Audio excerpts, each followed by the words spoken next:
Hello. I just realized I forgot to have Tunic music on the scene because I've been having Firefox audio play for like my past co-working streams.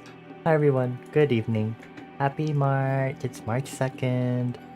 We're almost to the spring equinox and daylight saving time and a bunch of other stuff. I'm very sad.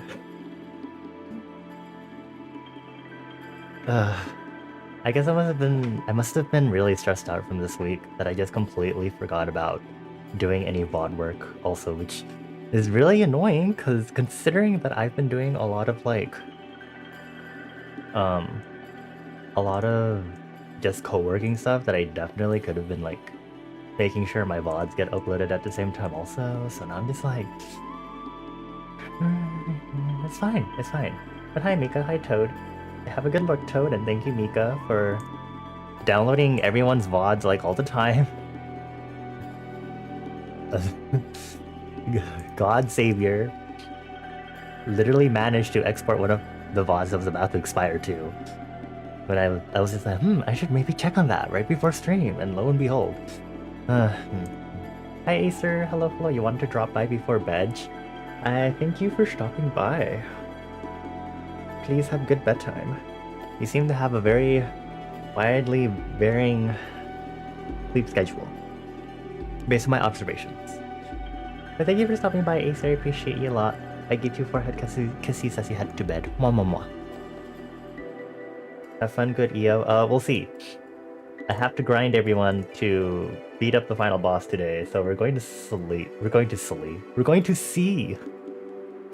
This is not even bad enunciation, it's just throwing in weird phonetic sounds everywhere. Being unemployed means you don't have a sleep schedule. I see. That makes sense. I understand. Please proceed.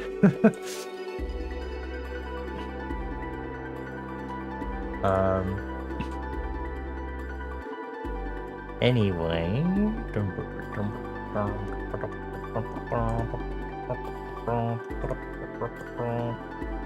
Sorry,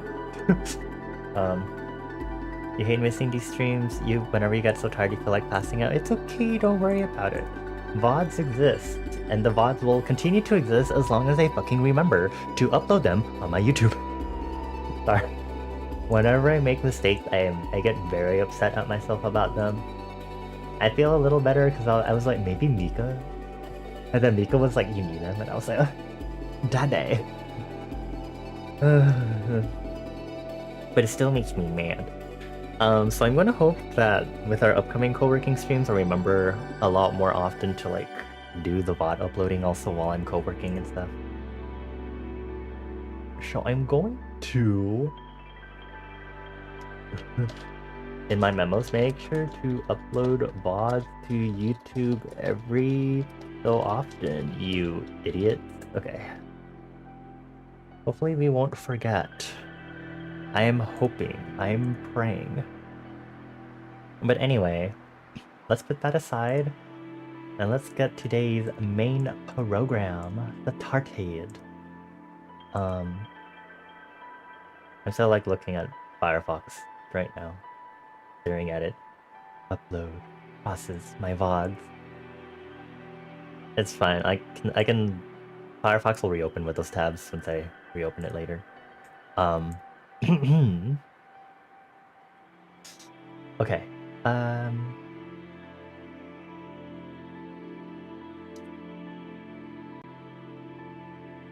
Etrian Odyssey is loading up, and then let's go ahead and switch over to our game capture screen.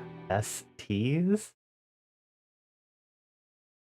If you've been missing out on the previous Etrian Odyssey streams, or just aren't caught up, or just need a refresher on what's been happening, we're at the end of Etrian Odyssey. We need to grind to beat up the final boss. The maximum level is like 70.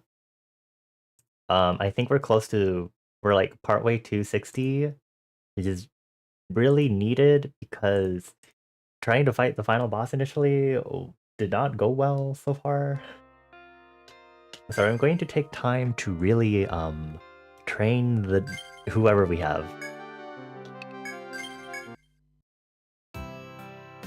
And I'm like half worried it's gonna take more than just tonight's stream for this to work.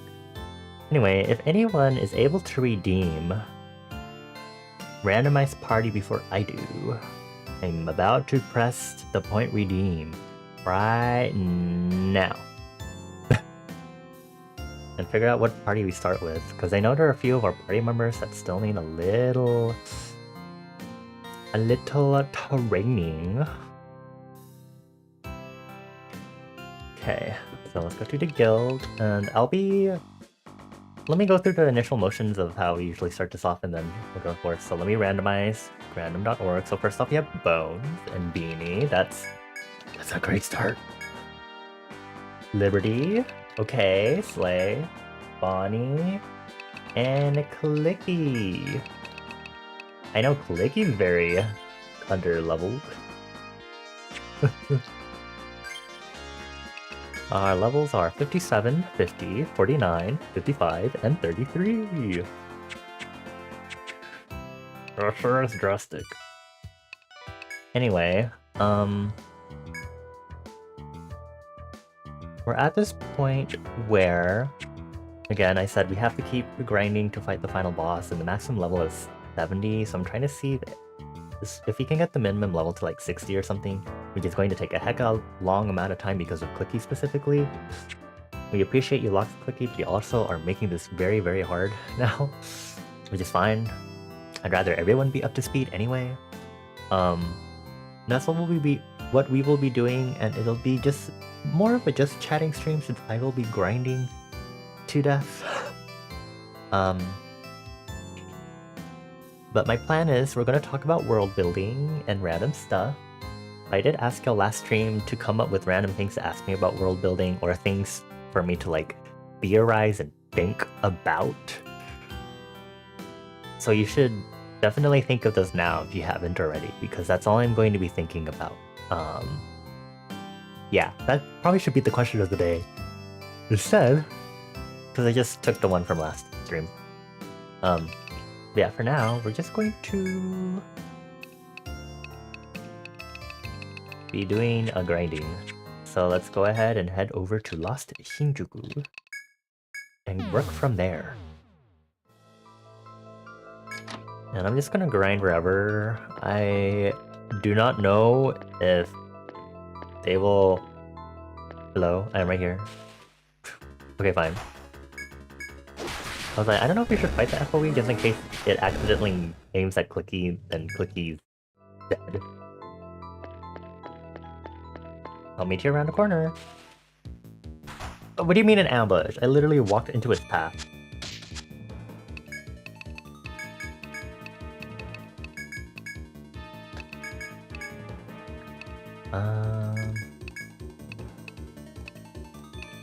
Please terrify the enemy.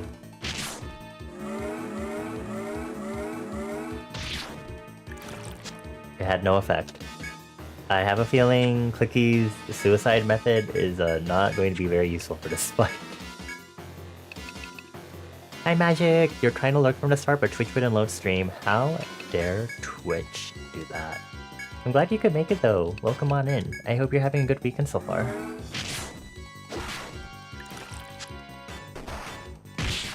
It used Devour. Is it trying to devour bones or something?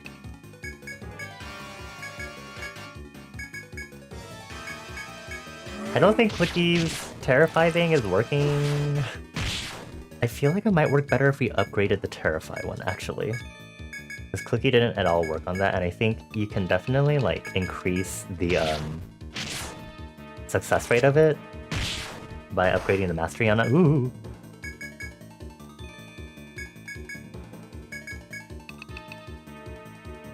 It's definitely taking a lot longer to fight this thing.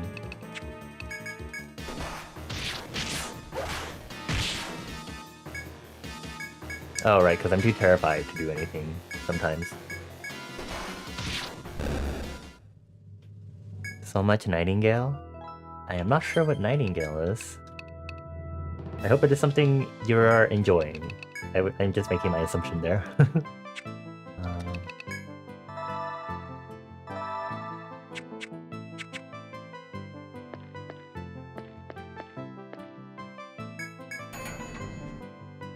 Did it just let me go back to the same floor that I'm on? That's amazing.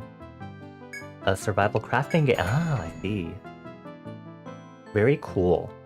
I've been a little slow on... Oh, right. I've been a little slow on playing Splatoon lately.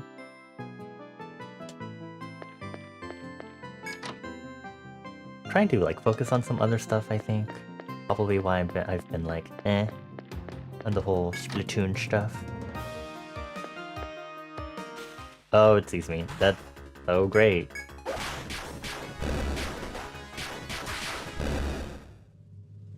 Steampunk in the Fey Realms. Interesting. Let's check the other floors, because I know there's still a lot of some of the floors that we need to map.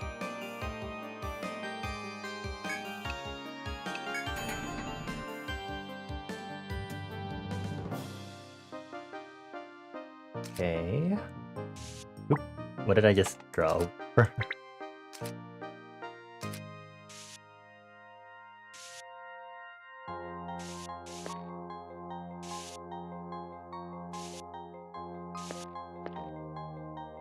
Oh, there's some foraging spots here.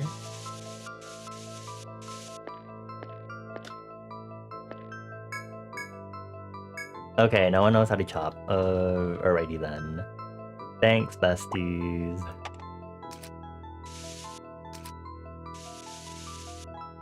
Can I invest in a foraging skill? Yes, I can.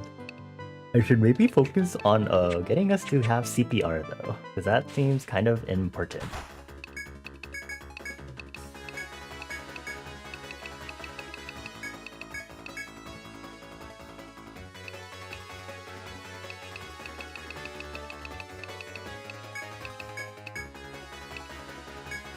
Did you lose your ears again? I don't think you actually reset your avatar the last time I brought it up to you.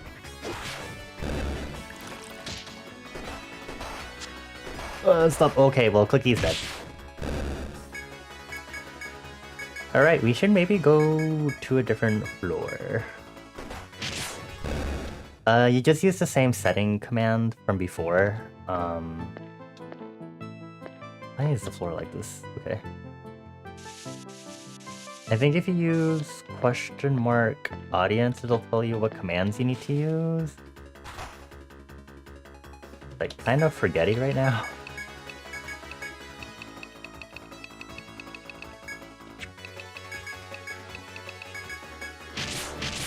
I feel like we're going to instantly lose this fight. Just based on the type of enemy we have here.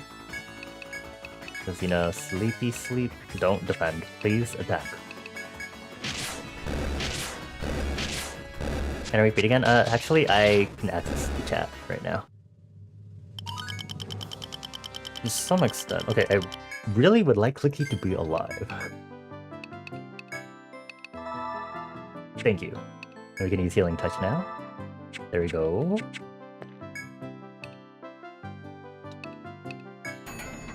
Let me check this. There you go. So just that, and then cat. And then it'll actually like have it set as your default.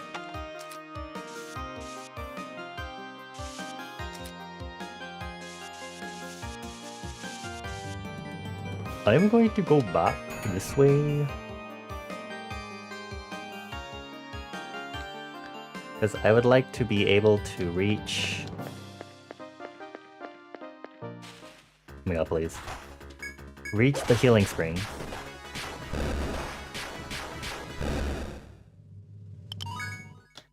I cannot necessarily see if the thingy worked. I would hope and assume it did. I'm just gonna move the game out. Okay, yeah, I did. Cool, yay! And it should be remembered because it remembers everyone else's.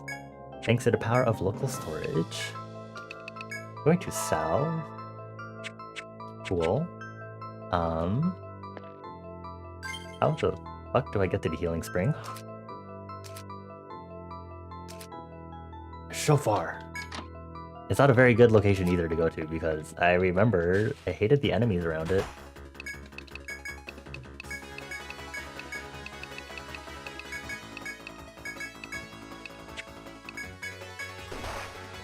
my god, not Cookie immediately dying again.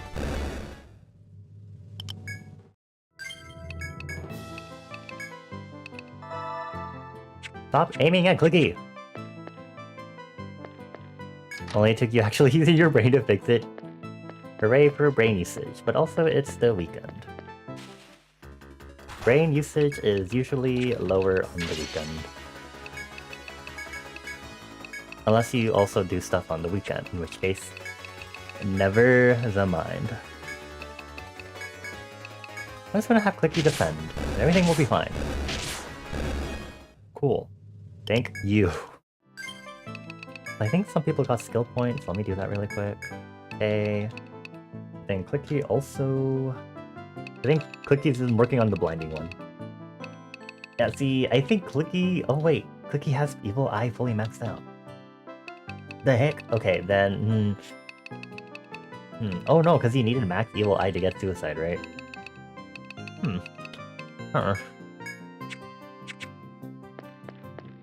I feel like that means Clicky is not going to be useful for the final boss at all. So... yeah...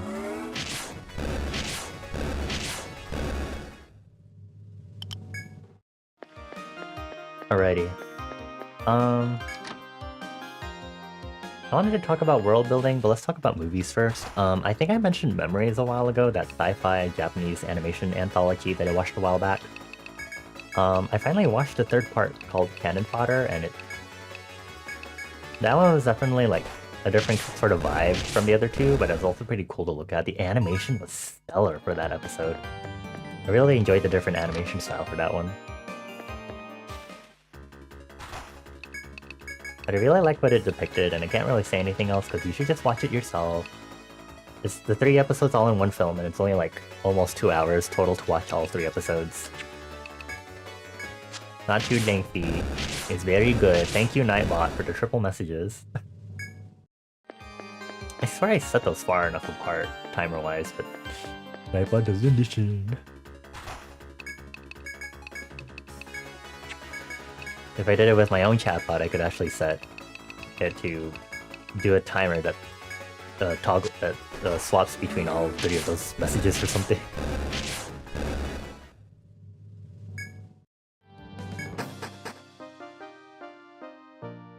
Okay. Around the corner. And then we just have to drag our bodies all the way to the healing spring. Dredge? I guess dredge? I don't know if that's the right term here. These things are annoying, and we don't have anyone to do magic damage, really.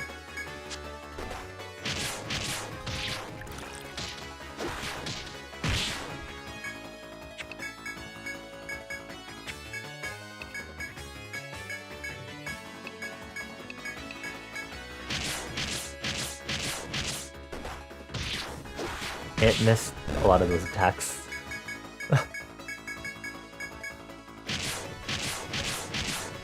Oh, it died. Cool. Hooray for that, Ellie. Okay, and now we can heal. So after I finished watching the 3rd episode of Memories today, I also was like, oh, maybe I should also watch Paprika. Because I've been wanting to watch that movie, and I finally got around to watching Paprika today. That animation is also very stellar. The movie is very freaky. But I definitely for sure enjoyed the movie. Very freaky, interesting stuff talked about because it regards like dreams and reality and stuff, which is super fascinating. Yeah, that's all I'll say. I don't know. I don't want to like spoil things just in case, but Paprika was very good.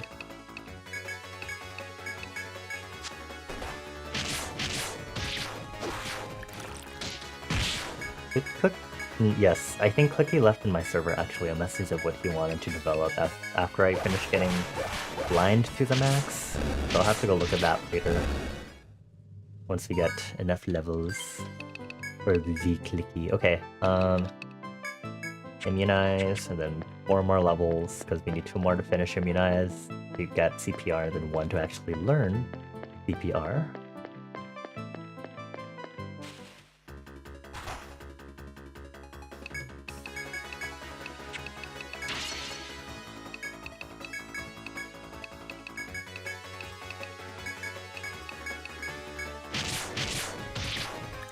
Yeah. I need to catch up on Dungeon Meshi. Sometimes I forget. There's... Not that I don't even have that much that I actually am like actively like trying to watch and stuff, but... I keep forgetting. This past week has been very tiring for me, especially.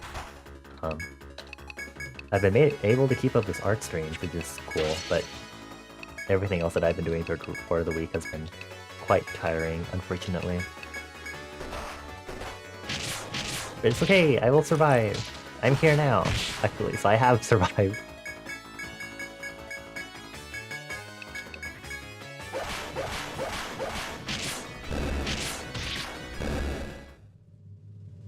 Cool. I wonder how long it'll take us to close that level gap closer, because... Well, let me see the after battle scene... After battle stats to see...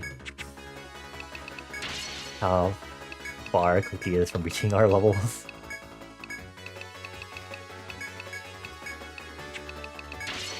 B for boost. Oh, well, Clicky can't use those skills, and Clicky said. Couldn't wait for us to revive Clicky first? Or couldn't wait for you to, us to kill you first, I mean. Okay. Welcome back to life.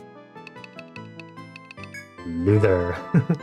Stop dying! I'm trying to level you up. I think... Does Cookie have a... Cookie does have an HP up part on his skill tree.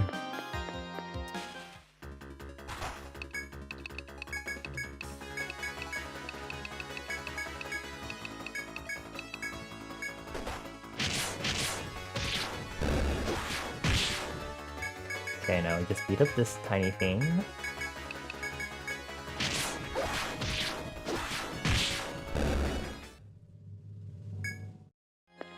I forgot I wanted to check this. Okay. This time, I will probably remember.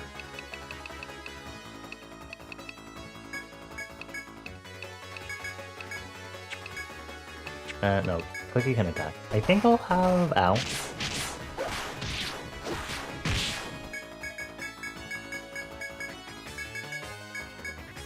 I think I should get it so that Bones' all flash attack is especially stronger. But also for the boss specifically, I think we should focus on a single target attack. I appreciate that the background music for the area continues from where it left off from before it got interrupted by the battle. And I forgot to look at the after battle stats again. I'm like automating myself through this.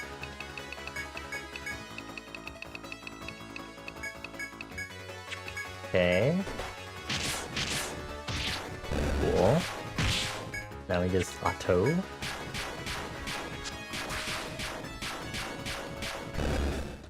Okay. So 58 minus 35 is the biggest gap, so that's like 23 level. Level gap right there. Let's go recover so Cookie could be a little more helpful in battle. Oh. And then Beanie.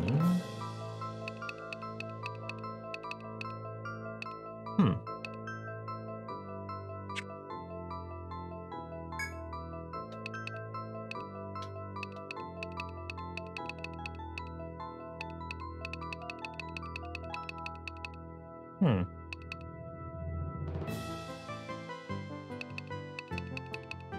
I think I'll boost Defender and Smite. Maybe, like, bounce back and forth between those?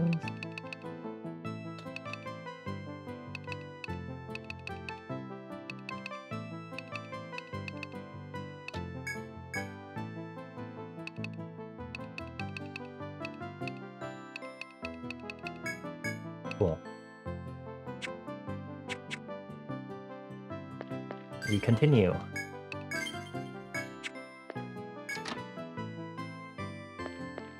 And now that the grinding continues, I guess I get to think about world building. Recently I thought about the idea of like walled cities and stuff, and I was like, maybe this is something that has to be more actively considered for my world building. So that was a fun thing to think about, and then I was like, I had to think about how cultural exchange will be mediated as a result of that, and how slightly more difficult that might be. So that's fun and silly. Actually, we can just auto battle. I think it would maybe fine. Maybe less fine. Less fine.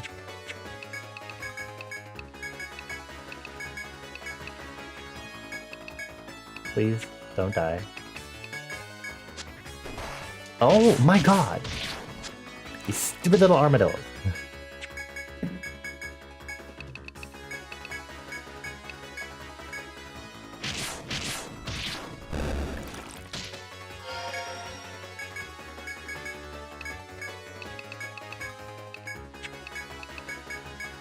Kill yourself now. Okay, cool. Absolutely ridiculous. This is why I really hate grinding. I talked about it last time when we were grinding in this area. The armadillos make grinding unnecessarily difficult. What if I go into like the neighboring room really quick? Like literally right here. Is this better?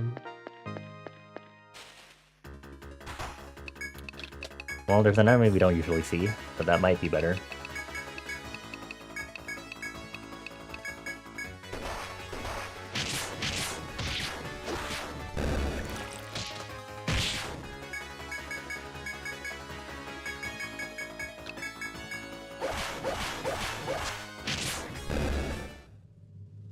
Cool.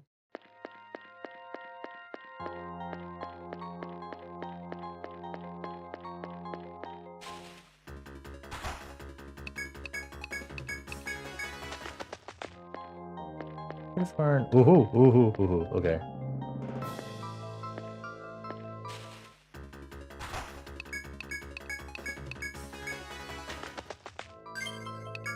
So we are able to fight the FOEs. I'm worried about Clicky specifically though.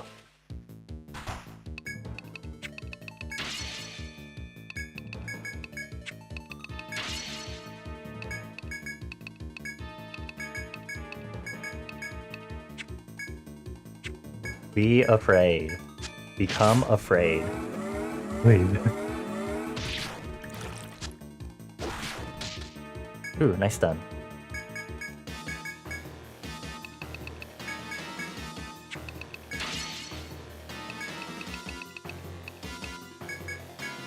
You want to become afraid so bad.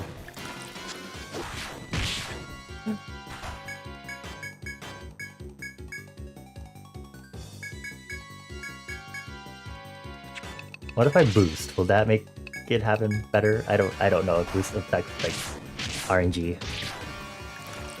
Oh my. I think Clicky is somehow survived.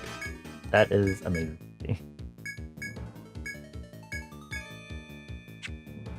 Are we doing besties? Okay, we're hanging in there. I think we should maybe do a provoke. Well, I heal Liberty really quick. This is the last set of TP I have to try evil. Oh, it finally worked! And Clicky does not have any more TP to use. Do we have any... Okay, well, so much for Terrifying finally proccing. Oh my god, the third one. He's joined the battle.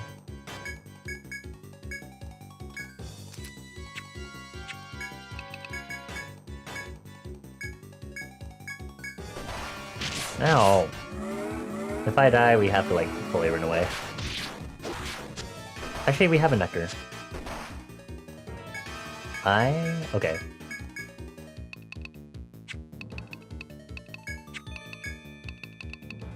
Use nectar uno, and then I use shadow. No, okay, cool. They're both not doing anything.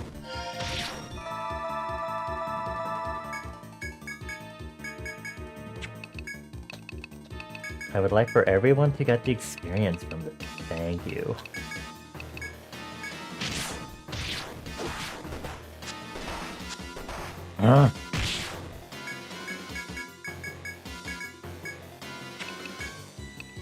We're using another nectar.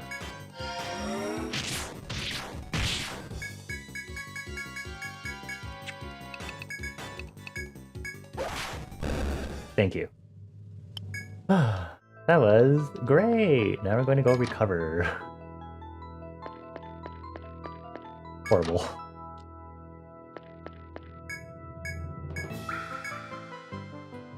Alrighty. I'm going to now...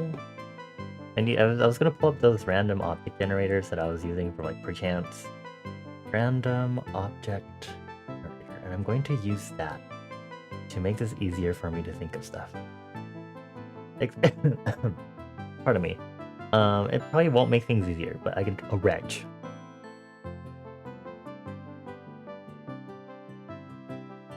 I'm going to do a generate 3 different objects at a time, unique, randomized. Grocery list, incense holder, and a bottle of glue. How am I supposed to write about world building with this? A grocery list.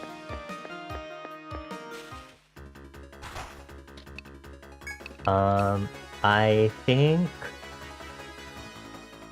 that we definitely would invest in auto battle. Actually, auto battle is not a good idea. Oh my god, Cookie died again. Can you just stop fucking aiming at the back line? Yes, you want to attack Beanie instead. Ooh, Beanie is being so provoking right now. Ooh.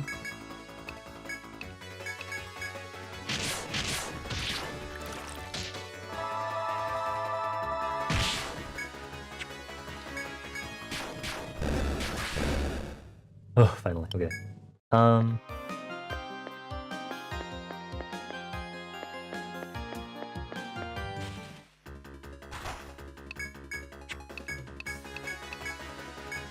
What if I just go to a different floor? Hold on. What if I just... I want away from these armadillos, please. I need to like find a good place to actually like properly grind. Anyway, grocery list.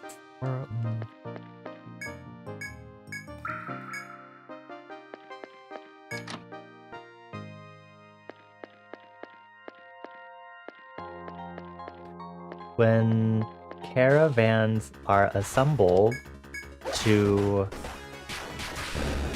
travel along the standardized roads between cities,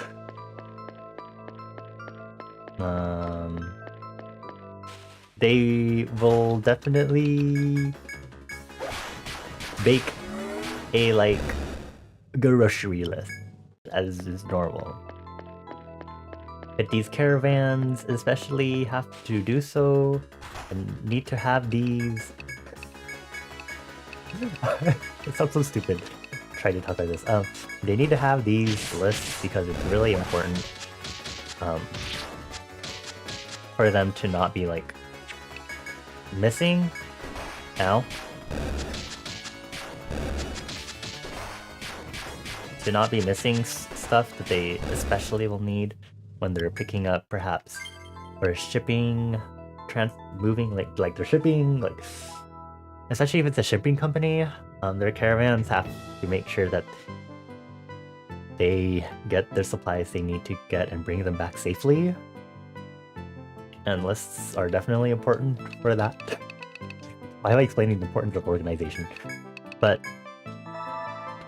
they have to plan ahead, and I guess with the advent of, well, there's phones, once they get electric lines set up, I'm sure the maintenance for that will be pretty hefty. But that aside, there's also, later on, they get lovely fax machine. Why is this stupid power alive?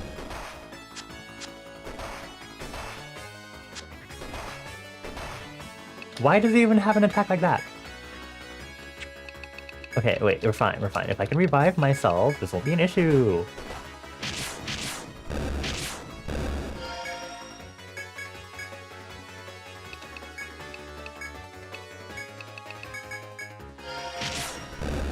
Thank you. I am pissed from these stupid moles. Okay. It's all fine. It's fine. It's all fine.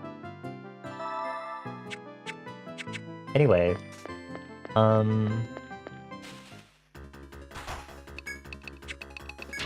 give kudos to the teams that worked super fucking hard to get these electrical lines and stuff set up between cities alongside these roads. Oh boy.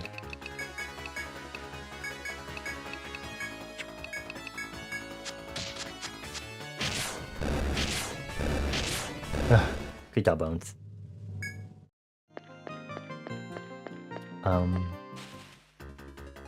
Yeah, I guess more in modern day, they'll have fax machine and then the internet to be able to more properly like send in advance, hey, we need these and that material, so that either they have a shipping company over in some other city or whatever. Fuck you.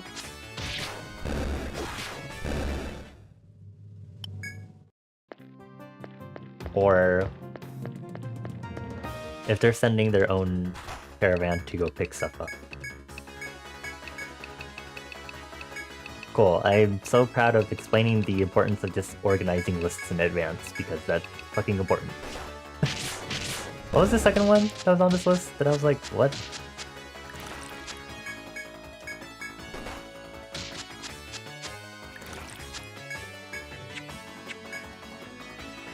Fear doesn't even work on these things. Okay. Okay, well, Cookie's dead. I guess it's retribution.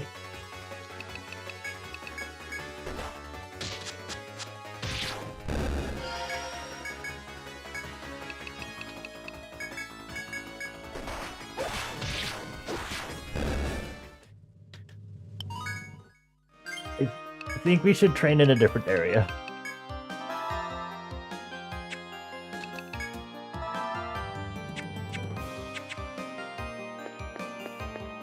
Amazing how we've also discovered that hexers may be potentially very useless. Oh my god. I want to escape from battle. Please fuck off.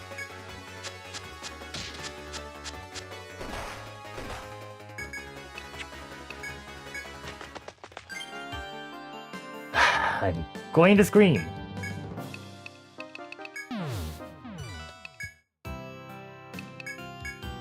I just need to revive myself, because then I can heal. Okay, fortunately.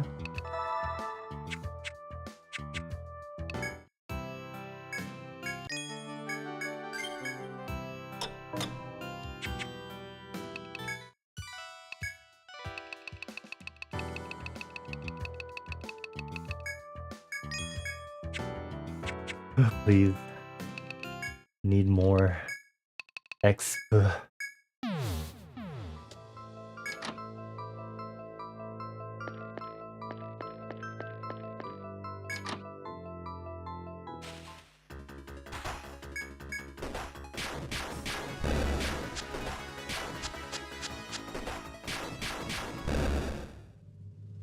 Okay.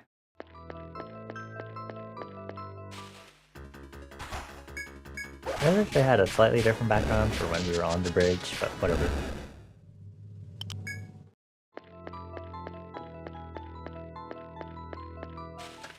Okay, what was next? I legitimately only remember bottle of glue. Incense holder.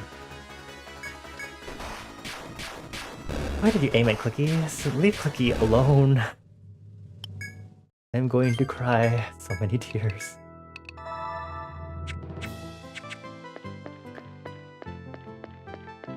I guess incense is used for a lot of like religious rites and stuff, right? And for worship and for prayers and stuff at shrines and stuff. I think incense would still be a part of whatever my world's Asian counterpart is, right?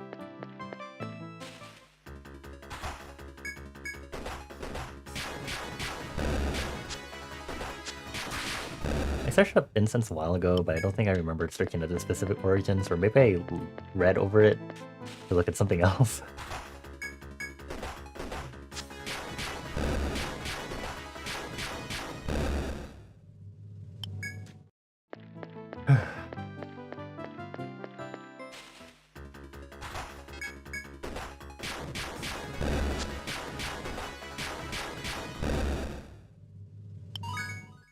Okay.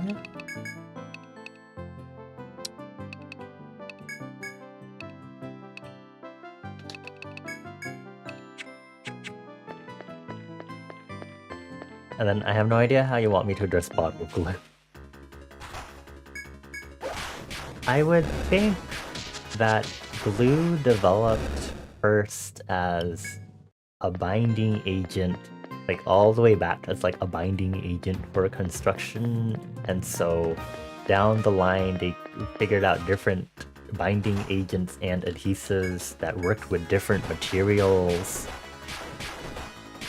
So things like specifically for wood and then I guess down the line they wanted to...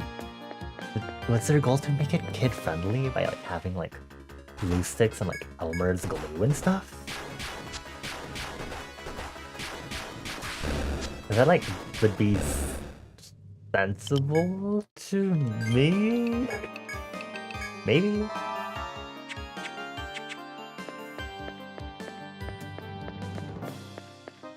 I'm going to search this up right now while I use... Okay, glue. Adhesive? History. The earliest use of adhesive-like substances was approximately 200,000 years ago when Neanderthals produced tar from the dry distillation of bark for binding stone tools to wooden handles. Very far back. Ow, stop binding us. Even though I'm talking about binding agents.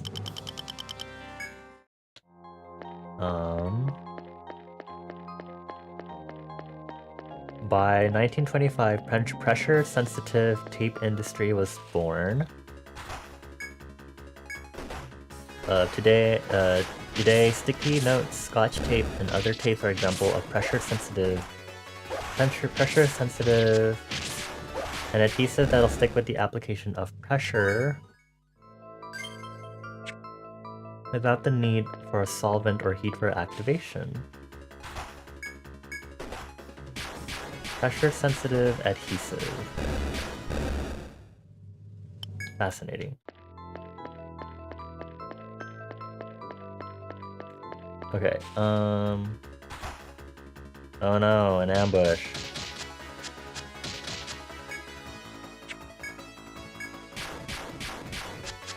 Okay, let me just search up Elmer's Paraga. History specifically. We're fine. May 11, 1857, the 3 employees in one product, Gail Borden, founded the company that became Borden Inc. In 1921, Borden purchased the Casein Company of America, the leading manufacturer of glues made from casein, which is a byproduct of milk, right? And Borden introduced its first glue product. Immediately after World War II, they expanded into synthetic resin glues, and in 1947 the first multi-purpose consumer white glue. Right.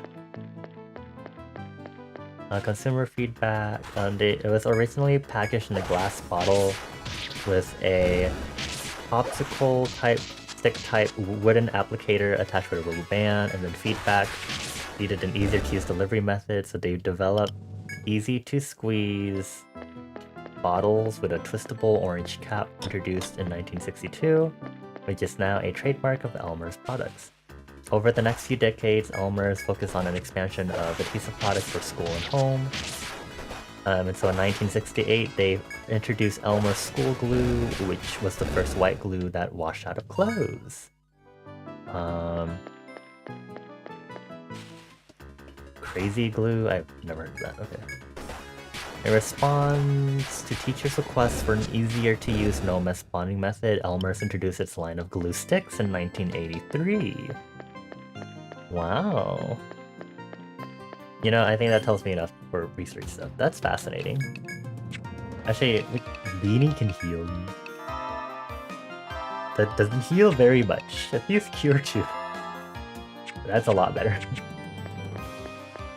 We have learned about glue. It's so fascinating. Time to make a glue company.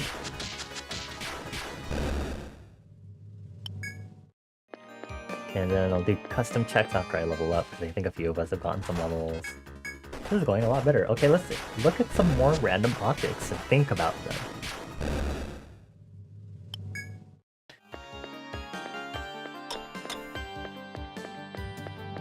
I guess in my world building, I don't see why we wouldn't have adhesives and glues. If they're integral to, you know, building buildings and making tools. Alright, first one on this new generation is food, followed by broccoli, and then egg timer.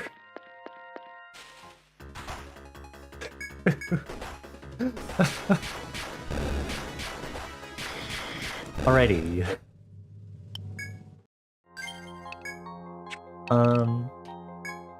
Food. Food, eh?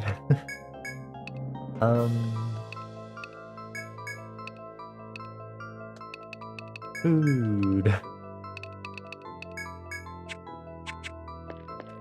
I think I have to consider that the cultural exchange and fusion cuisine is probably a lot less prominent, and is probably just more in its developing phases than I thought, except in places where you have places that are specifically meant to be like melting pot places, like how the United States ended up, for example.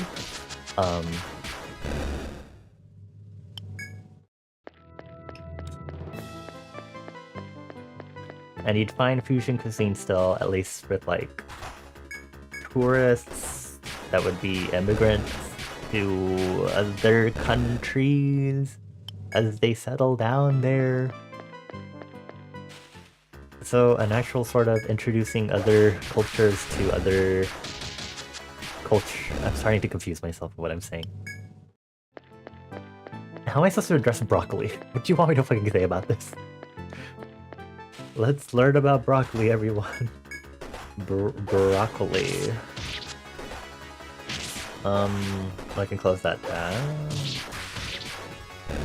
Where did broccoli...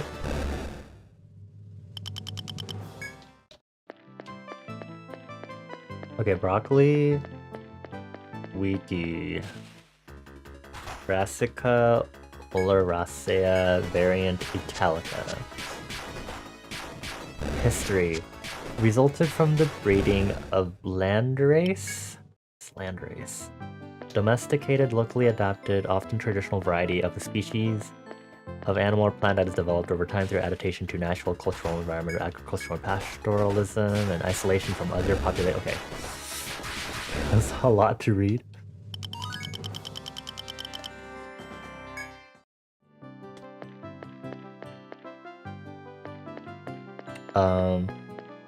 Anyway, breeding of these brassica crops in the northern Mediterranean, starting in about the 6th century BCE. Origins in primitive cultivars grown in the Roman Empire that was most likely improved via artificial selection. I did not mean to go through that.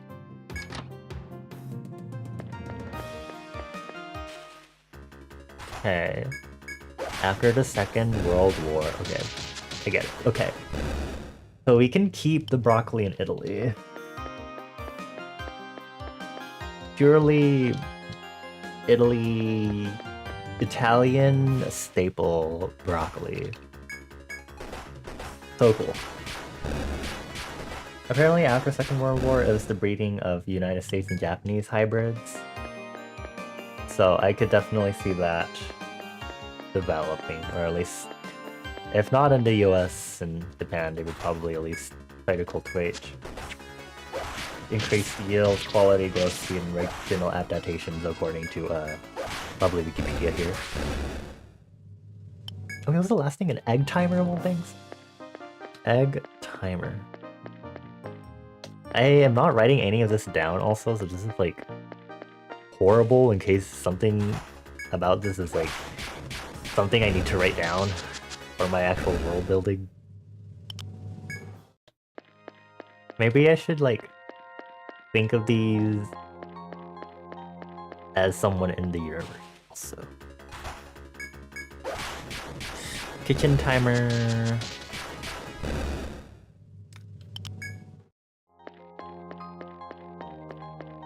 I don't know what else to say. Why would we not have clocks and timers and just ways to keep the time in general? If anything, maybe the methodology would be different.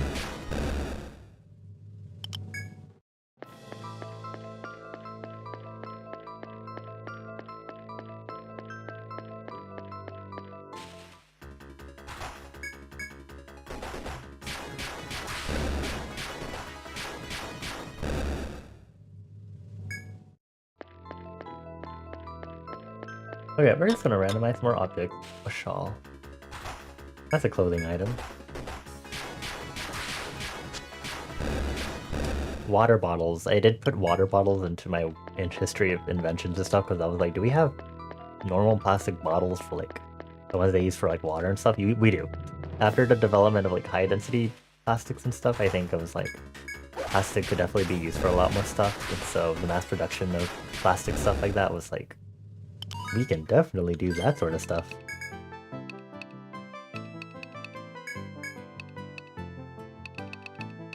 Okay, Clickie's blind curse is maxed out, so let me go look at the Discord really quick. What am I maxing out next? What do you need next, buddy? Gaming. Leaden. Corrupt. Revenge. And paralyzed.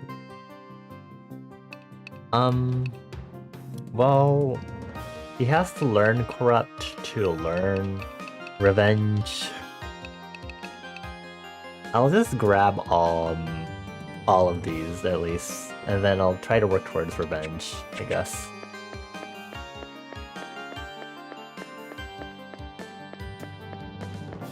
A spool of ribbon.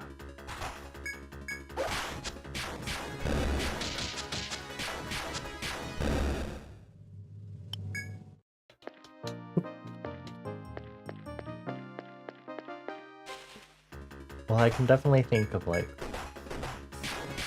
the possibility of like enchanted fabrics and textiles. I may or may not have talked about that before.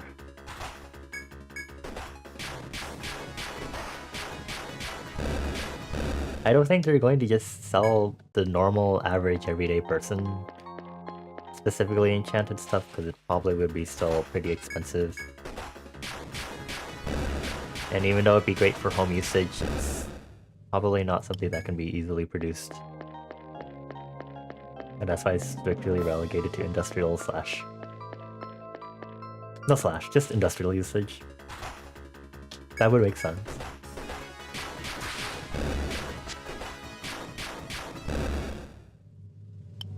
Maybe sometime after our time, it'll be a lot faster and more feasible to get commercially made, like, fabrics and ribbons and stuff that can be sold to people who do their own sewing and home econ textile stuff.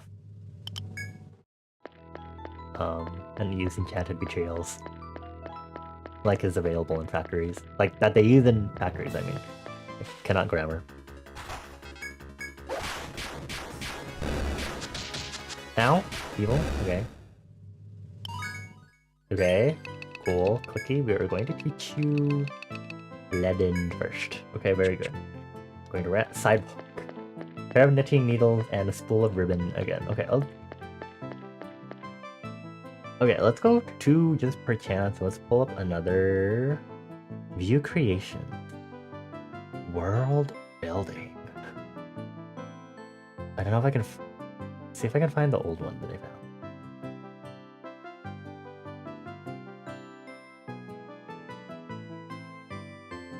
Not a generator, a question generator. How are alleged criminals treated before and after convictions? Do the police, military, city guard make a practice of roughing up suspects, or is this frowned upon? Ugh.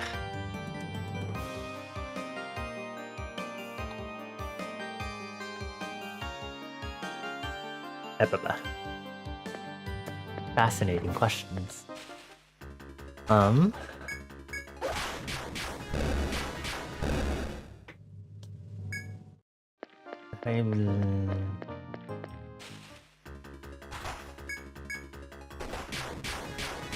I think it's hard to...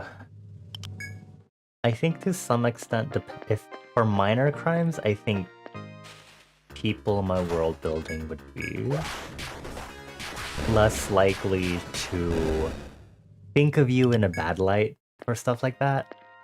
Like, I don't think they'll be super like, huh, where are they going? I don't think there'd be like, if you were like stealing or you like ran a red light or violated a minor traffic law or like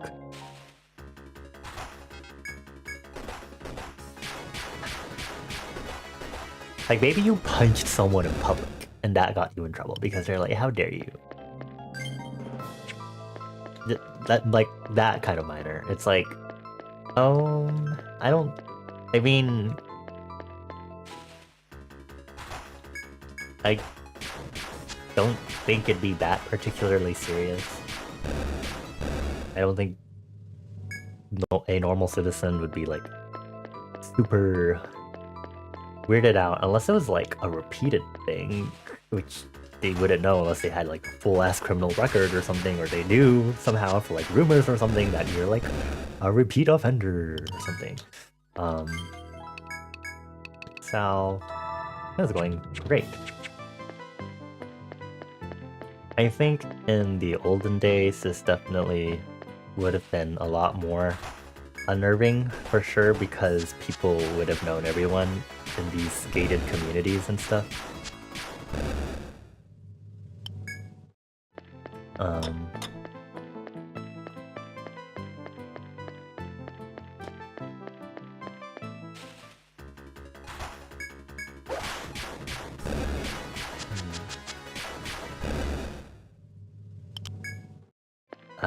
What was my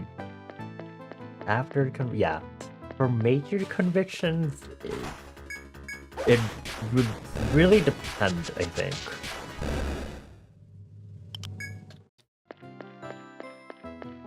For sure, murdering someone would be pretty bad. Accidental ones, I think, even would be considered, like, you would be looked at really badly because you are considered a potential threat in these societies. Works. Clicky's going to die! Oh my god. When did that happen? This is like really one of those things where it's like, oh, I really wish I had like, I have like explained terminology and certain stuff, blah blah blah.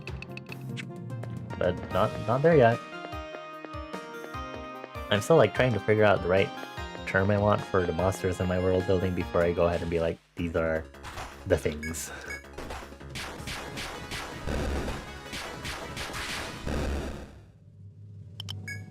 but brain takes a while. And it's indecisive. Very indecisive.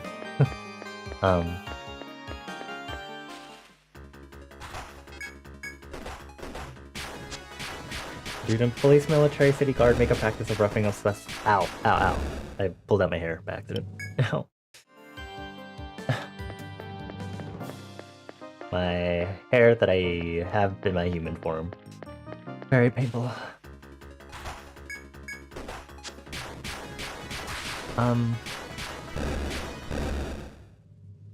It would be very heavily frowned upon to roughen up your suspects because that is purposely giving them pain, and I talked about why being seen as a murderer, even if you did it accidentally, is really, really, really bad, and so purposely hurting someone else is also really, really bad. Hopefully that's not something that's done, unless you're in some sort of corrupt society that'll probably fall apart anyway, because of how things work. Yeah, hi Onyx! Good evening to the horny one. Hope you're doing well. Hope you're having a good weekend so far. Happy Saturday, happy March. I'm grinding an Etrian Odyssey. We're right before fighting the final boss, but I need everyone to be of a good level because the max level is 70. I have some party members that are not high enough level enough. We also need TP max. Wow. We need a lot. I hope you're doing well. Do that.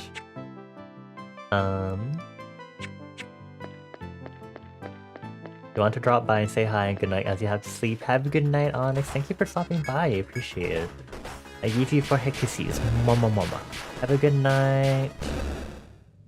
I also wanted to collect a stamp. You'll eventually reach 60.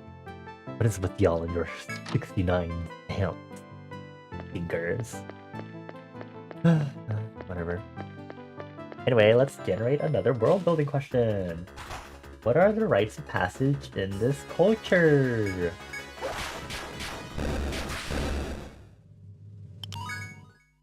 Am I allowed to speak about that?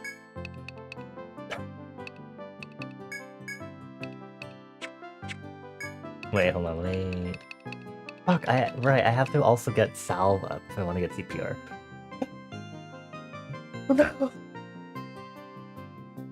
Die-hand this, yo. Okay. That'll be 5 more levels for me then. Ugh. I'll be really close to max level by then. Let's skip this one. I need like more like mundane level world building questions, which I really liked what World Anvil did. Building wrong. Oh, the page is back now. Okay, well, hello there. I guess it was just temporarily 404 a while back. Describe a religious monument, built or natural, which people of your world wish to visit at least once in their lifetime.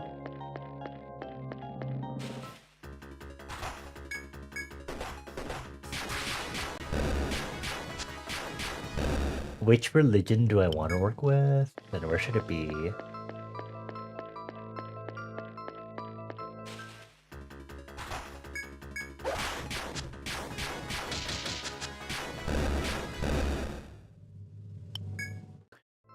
I think with the main equivalent of Christianity, I think there'd be a location somewhere, maybe in the Europe equivalent, where there's like a site or like the first like official temple of the Orthodoxy Christian Orthodoxy equivalent. You know, it's beautiful. It's got the original religious architecture, a lot of which is seen nowadays and every day. Like some of the motifs and designs you're seeing in everyday architecture, designs and stuff, but like you get to see the origins of all of that. You get to see a lot of the sculptures, art and stuff that are made, especially of some of the initial like leaders and followers of the religion. I just have to figure out where I want to put that. location what?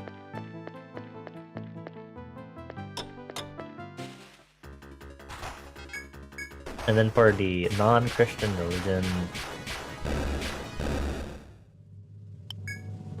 Wow. I have a full inventory? Okay, I guess I'll have to go back now and sell this and then continue. It's hard to do these questions fully when it's like, I can't fully talk about some of the names and terms that I have until... I'm gonna have to start just getting these out just by writing instead of necessarily drawing. Probably will be fine. Let's take a nappy, friends. It's only 5 AM. Wow, it's 6 PM. Time to start the day. Amazing.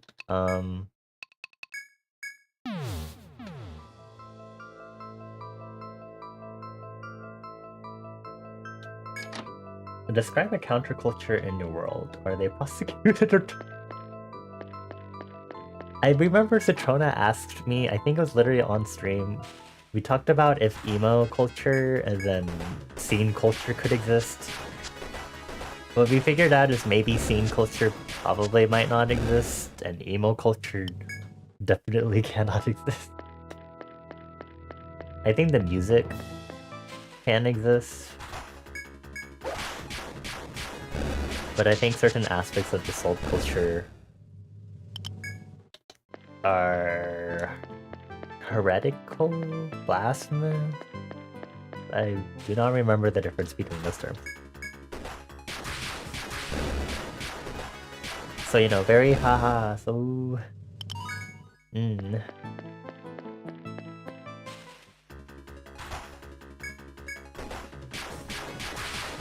But I think maybe thinking about emo, maybe there is a growing culture of at least recognizing and being fine with your negative emotions.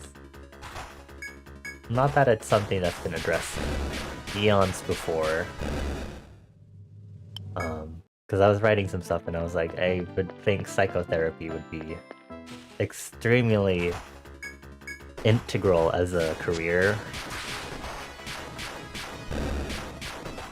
Even now.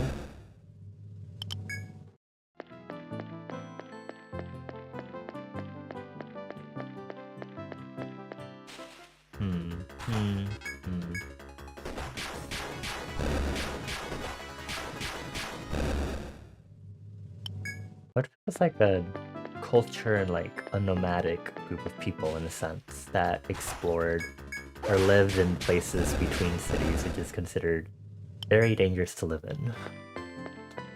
Also, it looks like our big level gap is like it's like only 20 levels now, so we're definitely making good progress. I would like us to not fight the final boss still at the moment. Since Cookie's only level 40. We'll soon be level 41. Let's look at a new prompt.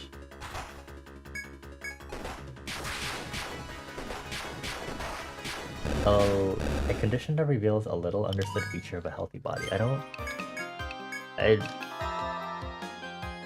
do not entirely understand this. The hell skip. Write about an item that was recovered from the bottom of a large body of water.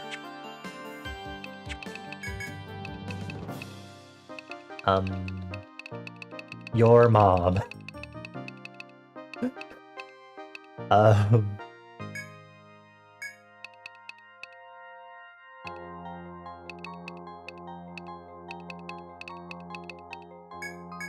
Cool. A stagger? Oh, that'd be pretty cool, but...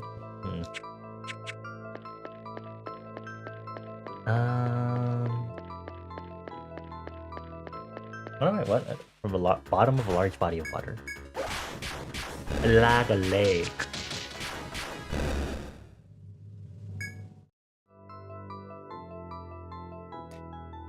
As long as it's not the ocean.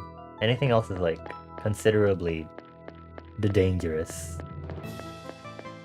Like oceans are considered dangerous. Anything else is not dangerous.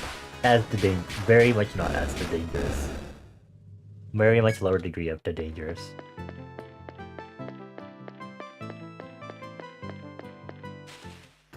What would you find at the bottom of a large body of water? Oops. Your mom. I feel like this is like short story writing sort of thing. I'll pass it for now. Yep. A geographical feature that acts as a dividing line between nations or geographical environments.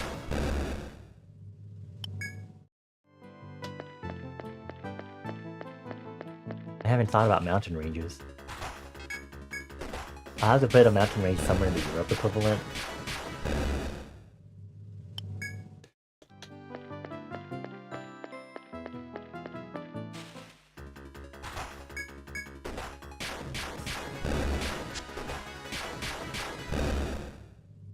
I'll put it next to Spain or something.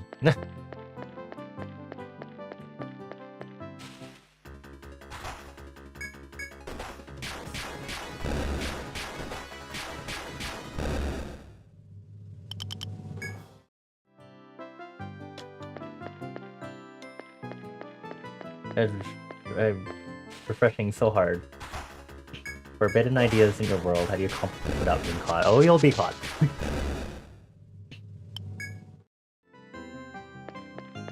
Is there a way to do it without being caught? Not really. Associated phenomenon with these forbidden ideas will be very location based, so it's like they'll be able to like triangulate the source of it. You can't hide forever, bitch. I guess that's what it is. I'm just gonna keep refreshing these prompts. I'm looking to start up a business in your world. What product is in the greatest demand and where should I set up?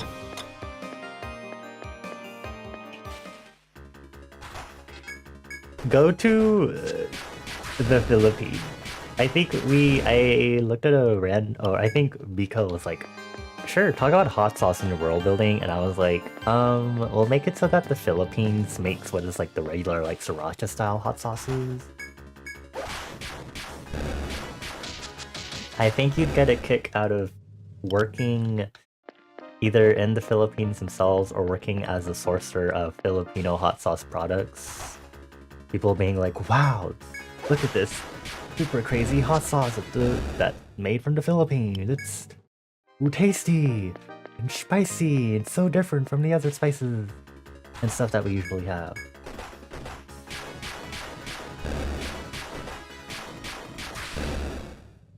And because people are all about that cultural exchange now, finally being able to manage transportation between countries, both on land and especially overseas, I think you definitely get a kick out of selling in places that like have the least cultural exchange with something like a place like the Philippines, and it'd be like, whoa, what is this?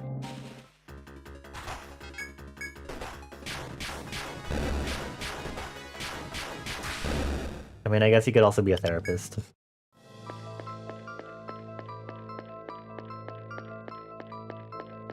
Okay, more prompts. Natural disaster that changed your world. The asteroid that killed the dinosaur. I keep accidentally going through this door. When did I start facing that direction? I should have been able to open that door in the first place.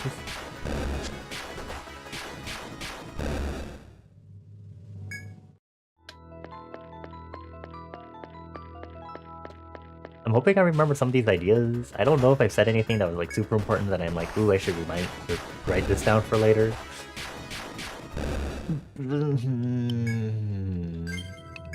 Did I say anything that I was like, I should keep? I don't think so.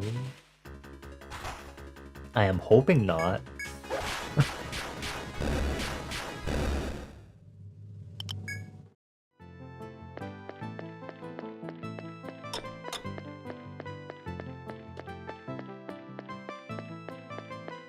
Baba.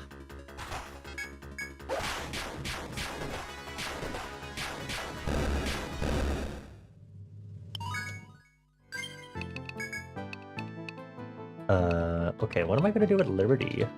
I don't know what I should do for Liberty yet. I guess we can just invest in over other stuff. Maybe we should give some stronger than the at night when blinded or when bound.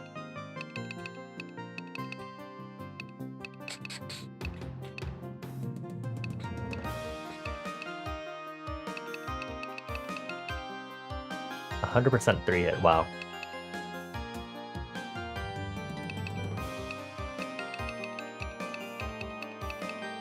Let's boost this basic Kisagiri skill, I guess, for now. And then slowly work towards revenge. Revenge looks pretty good.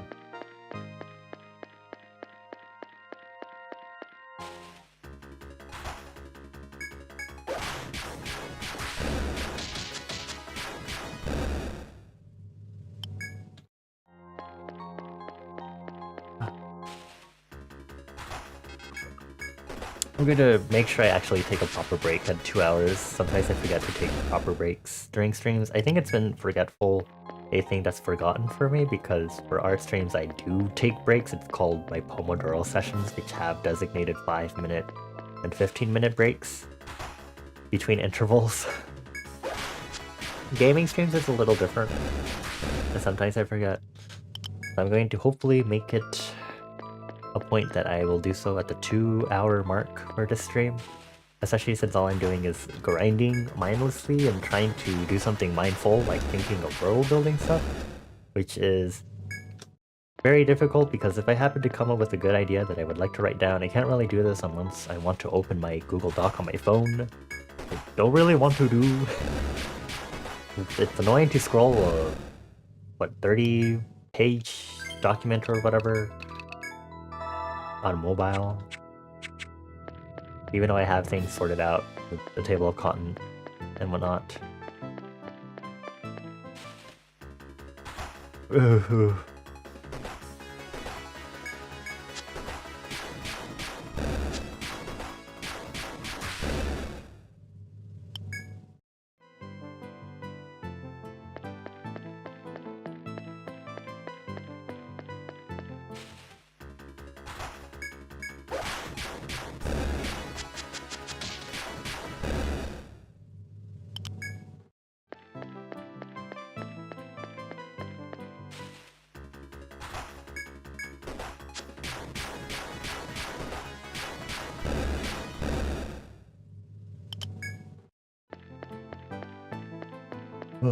I had thoughts and then I immediately lost them, so now I'm kind of stuck.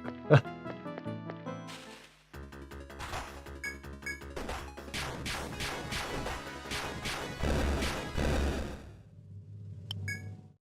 there anything world building wise that I knew I really wanted to like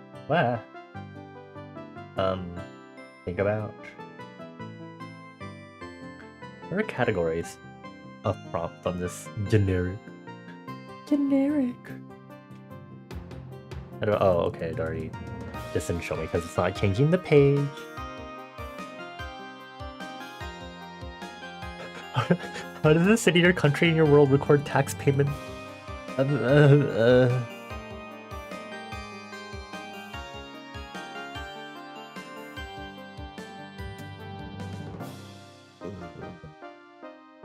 Why do tax? What are taxes from again? Hold on.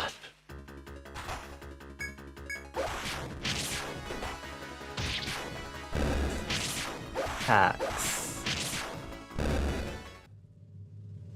Wiki. Compulsory financial charge in order to collectively fund government spending, public expenditures, or as a way to regulate and reduce negative externalities. Yeah, that. You're right.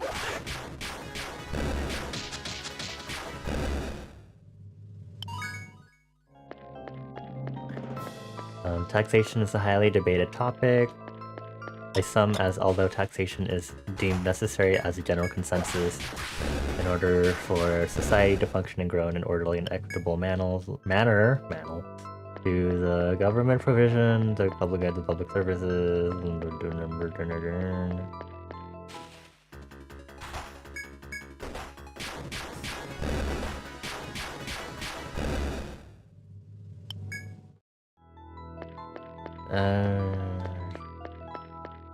Sure, I'm just not going to think about this further though.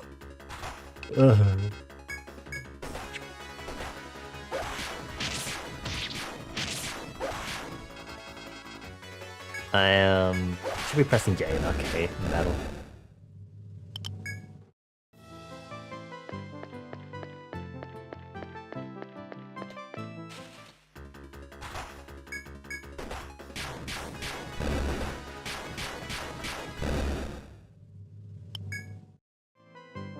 This is a lot of thinking. I'll do this more thinking when I've like finally got around to publishing something like this. These are terminologies and stuff. But for now I'm just going to blank out for a moment. Half an hour until the 2-hour mark. Has there been okay, hi Toad.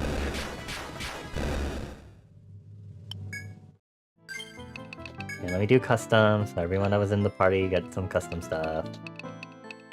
Ooh, we could finally start fully maxing out bones and stat. Here we go. Then I do salve, then that it. Okay. Fine. Actually, we don't need to boogie because we can just walk back to town because the geomagnetic pole is right there.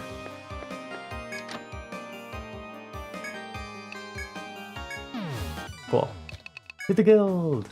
Okay, let me put Toad permanently in the front because Toad redeemed and randomize this list. We have Bones again, Petrona, then Mika, and then me. This is the normal team. Alrighty. You still feel it's a little odd having an archer in the front? You're silly. You're so silly.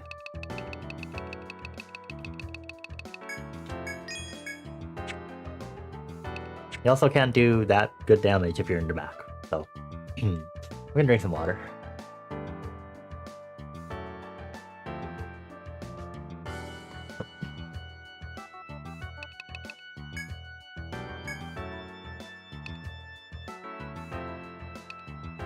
I was like, is there anyone I can buy this for? Both Bones and Mika could use a better sword.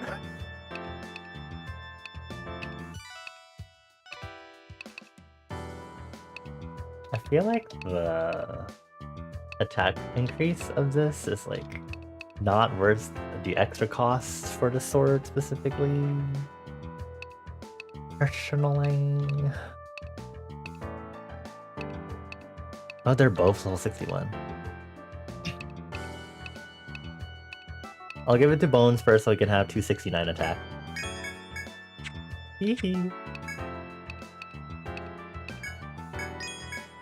I'll sell the flute, it's fine.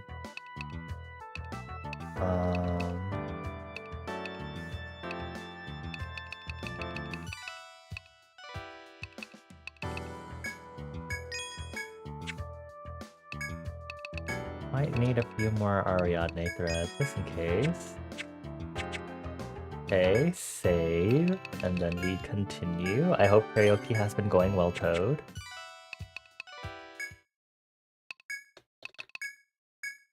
Back to grinding forever. Technically 60 is the level I wanted to try the final boss again, but I think our lowest levels are not up to par yet. So let me see after this current battle. It's been fun, you're just clapping, setting Pachi Pachi in chat, and we're responding to sound text when you can, I see. Oh, Toad is very low level. Toad is only level 48. Huh. How did that happen? I feel like Toad has been in party for a while. I guess not. Guess you gotta get Toad up to speed. I think I'm going to put Toad in the back. Or safety reset.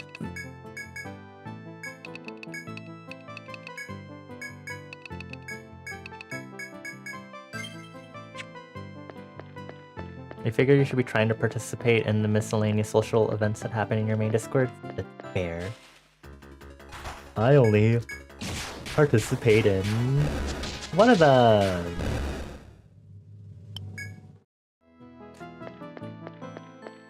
I don't really have...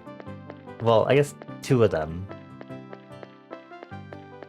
Although one of them hasn't been having that much stuff lately.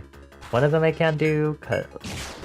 It's not that I can't. I choose not to because anime nights, I prefer not to do a series of watch parties as like an official thing. I like fine doing watch parties of stuff that in a series like with friends, because that's just like, haha, how silly that we happen to need to do this. But not as like an official thing, because it's like just maybe officially scheduled outside of my boundaries, right? And it's like, I am planning with my friend exactly for us to specifically watch this or whatever, right? Okay, what is Vika doing? Maxing out bait. I think I'm just maxing out Toad's stats right now.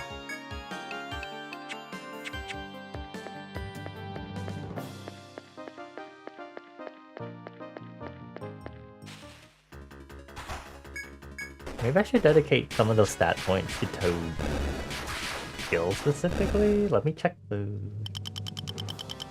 total. Get like 10 level. We'll see. I need to think about it.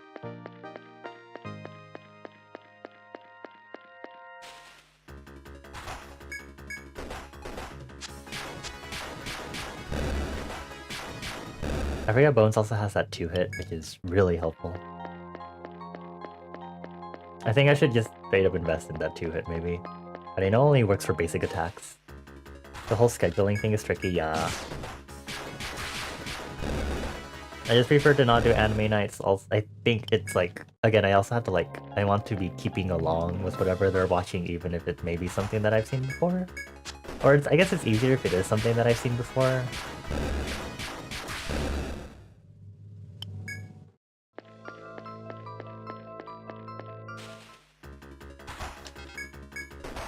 Yeah, I don't otherwise see too many other social events that happen too much. Movie watch parties are a lot easier for me to feel like I want to attend them. TV show, episodic watch parties, basically. I'm going to need Mika to do some sucky. Perfect, an ambush. Mika can sucky.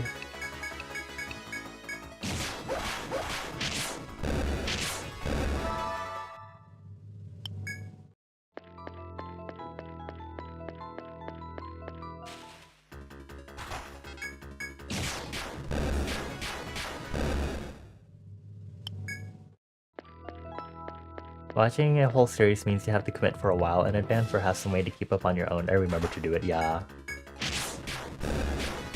Or deal with missing bits. Ugh, that especially. I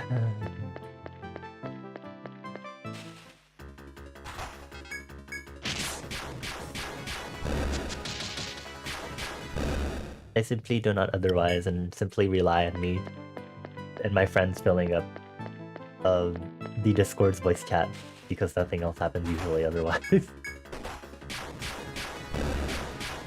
Which is entirely me. I think we've talked about it on stream before.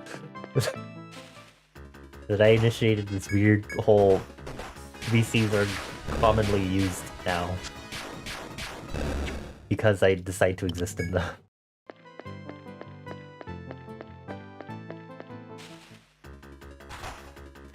I guess because I started out seeing a lot of VCs being used in bigger streamer communities. That I got kind of used to it, moving into having my own little smaller servers with friends and stuff. So, I guess it's easy to do it also because it's like there's these streamer communities aren't like super big, but there are a lot of people that I've talked to before, and I'm like chill with them and stuff. And now I just especially have like a clique, which you know has its cliques are both good and also bad, I feel.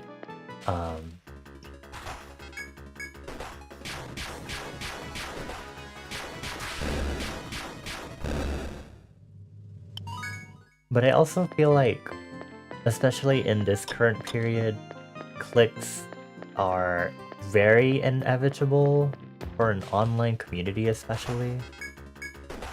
And especially when you consider things like time zones and stuff like that. But anyway, I guess that sure does explain why I was so fine, I guess, with being like, yeah, I'll just hang out in VCs and meet people and hope I get to talk to more people that way, I guess.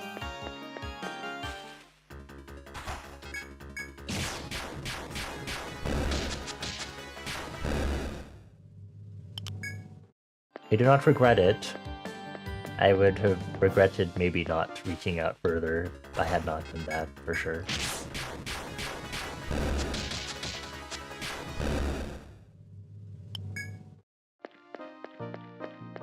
I think once I finish Etrian Odyssey, I think the point is I'm either going... Or the plan, not the point. The plan will either all art streams through the entire week, or I also try to throw in like Chance of Sinar, or the other Haunted Cities thing I think that's going to introduce me, slash I could also just introduce those randomly during the week, if anything. But it'd be nice for me to like take a break from weekend streaming so I can like hang out with friends offline also on the weekends. I do it enough. I try my best to do it enough on weekdays anyway. But the extra weekend hangout time would be great, and that probably would be more feasible if I had my morning weekend streams instead. You feel shy about randomly joining VCs with people you haven't hung out with VCs before with? That's understandable.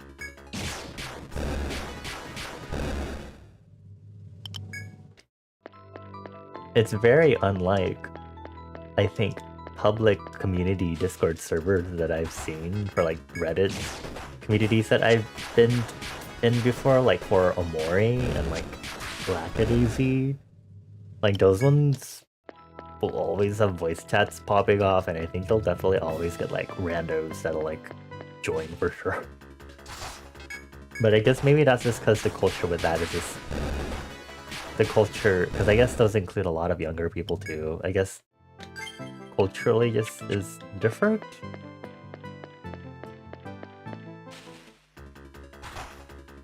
I mean, not to get into the whole topic again of like how different it is for younger people on the internet and how they behave and what they treat as sacred, both in a good and bad way, now that I use that word, because that could also start veering into the whole sense of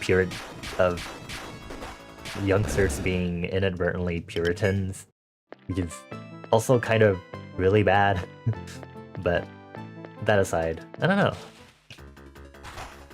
You have trouble walking up to people and just talking to them in real life too?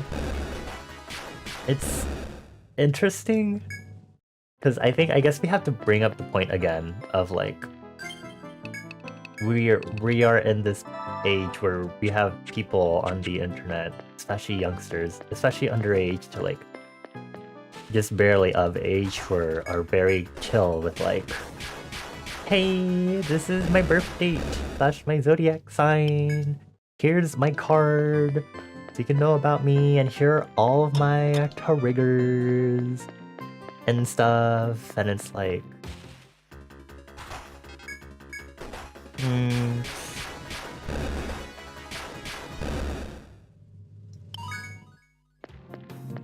pronouns and stuff I'm not as peeved about anymore for people to mention, because it's not... I mean, I guess people will know what. I mean, I guess it's like the joke of like, yay! Now that you have pride icons in League of Legends and Valorant, people know what slurs to call you exactly. um, I think it's still kind of bad because people will still have traditional gender assumptions based on pronouns because I definitely still think a majority of people don't recognize this like newer idea that pronouns are separate from gender. Pronouns still definitely have a gender association, but it's more definitely like a thing that they do not have an equivalence. Or they shouldn't most of the time, really. You've got decades of practice making it when you have to doesn't mean it doesn't drain your social battery super fast.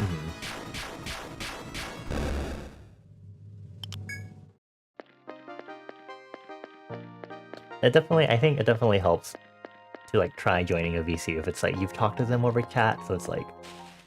And sometimes that can be hard because it also depends on how chatty y'all are, and I know there are a lot of people who come to the chats and like they're not necessarily... Their primary focus, not that they wouldn't be interested in it, but their primary focus may not necessarily be talking to other people that happen to be in the chat also, right? But sometimes you do see that because, especially for smaller streamers, you definitely see it being a point where people are actually like community and people actually know each other and are like welcoming and stuff, so it's like easier to integrate into something like that where people actually also come to like talk to each other and have conversations with each other. Like for example, a while back when the VTuber I watched, Prowler, people in chat started having their own conversations about hieroglyphics and the alphabets used in other languages, and then started talking about random messages to put through a DNA blasting sequencer.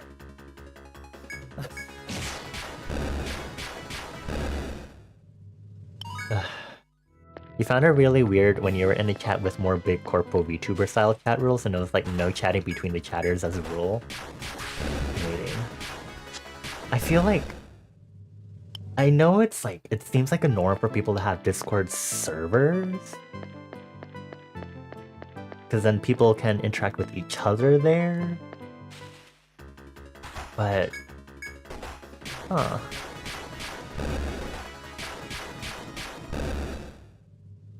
At least that's what that's the only thing I can think of as like a validation for that. And also I guess, you know, having the messages scroll really fast, I guess. Have a stream chat channel in the Discord for that? Yeah. I think it can be a little not problematic, a little cumbersome to have to switch back and forth if you're being like, let me send a message to everyone who's watching stream right now in the Discord chat, so then I need to switch over to the Twitch chat to send a message that the streamer will directly see, sort of thing. And I think it's like a very practiced thing for a streamer, from my personal experience, to like tune out of chat messages if you know they're not directly intending for you. Like whenever y'all talk, like last stream, like when y'all were talking about caramelizing onion, and I was like, oh, y'all are talking about like how y'all caramelize onions and how long y'all take to do that, and you know, I was like, y'all are talking about that between yourselves, and I'm going to tune that out because this doesn't necessarily concern me in that I don't have anything that I personally can contribute to this conversation. Since I haven't done anything about it myself, and I legitimately cannot say anything else other than I have not caramelized onions myself, so I have nothing else to say. So I guess it's not something that's like... I don't think it's something that might be necessarily practiced or not. Sometimes I think people can get the idea.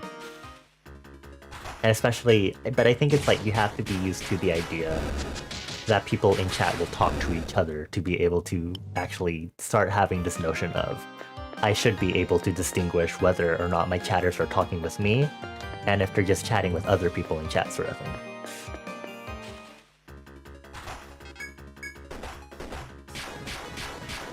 And then there's also me chatting to myself of like me for like the first hour. Oh shit, we're almost at the 2 hour mark. Need to remember to do that 2-hour mark break. Anyway, me being like, ooh, let me talk about world building for a hot while.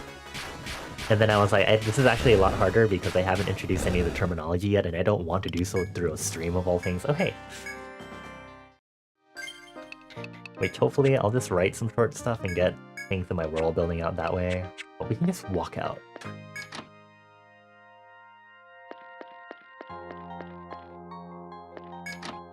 Have I considered testing the heat output of placing a pot of onions over your pillow while I sleep? I have to still figure out... let me drink water.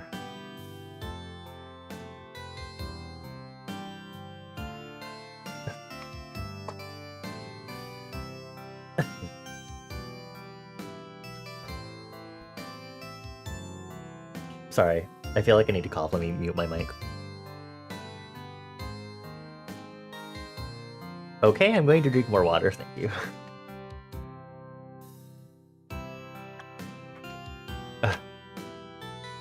And I will also stretch. Hey there, Flower Heart. Hi. Been a while. Can you rant on random subject? What kind of random subject is it? I'm chill with, like, light rants about, like, lighthearted stuff. If it's, like, very serious stuff, you know? Greek rep? Like, representation of, like, Greek culture?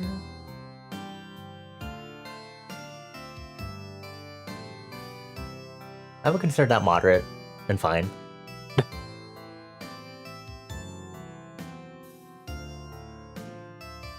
Thank you. Oh, wait, let me do my stretchies. Thank you, Toad. What was I talking about? Oh, I feel like... I have not put this anywhere, but I generally have it so that... Or I have it mentally noted in my thing that it's like... My flame goes out when I'm asleep, which means a good way to tell if I'm properly asleep or not is if my flame is actually there or not. And then this is also compounded upon the fact that my physical form may not even be my fire elemental body if I'm going to sleep. That entirely depends on who's sleeping. Because we technically can operate even if only one of us is awake. And it's possible that we may have one of us like just rest during the day, just full on sleep. Because we have the ability to do that. So silly, like sharks and other fishies that do that. You notice stuff that use Greek mythology actually rarely have any Greek representation. Oh, fast. I can't think of any examples because I don't really consume any sort of media that has, like, Greek representation and stuff. Okay, we need to keep getting money. I'm going to... save. And then we go back to grinding, and then once we hit or get past the 2-hour mark, I'll go ahead and take a long break for a stream. Oh, high bunch. Maximum attack, hell cry.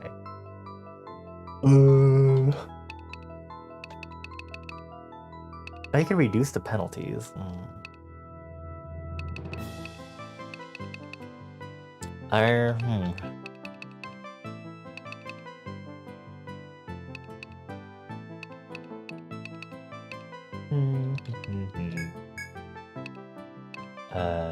Okay. Almost there to CPR. How many actors, writers, and so on and stuff that use Greek mythology are actually Greek? Like, there are a lot, or there aren't enough, you would say?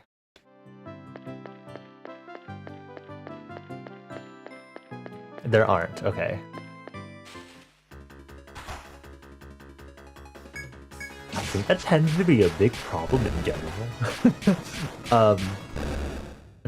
Not to take it away necessarily from how Greek culture is represented, but I think that definitely can be considered a very big problem. when people try to represent other cultures in like their stories and stuff. Because there's a reason why a lot of people are always like, can we let people of the actual culture or minority like talk about these stories and stuff? And the reason why we also have a lot of people saying this and still not being seen is also because it's hard for us to see that sort of stuff be pushed into public spaces too, and be put into very popular AAA, big industry level stuff. Anyway, that aside, I think it's getting a lot better now because people are a lot more vocal about being like, oh, you know, this is like wrong, very heavily like misrepresented or uses like really bad stereotypes, right? And I think people are very better with that. Should we try the final boss?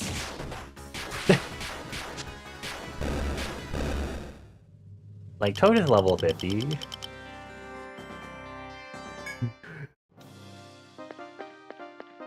I feel like I would probably regret this, but I wanna...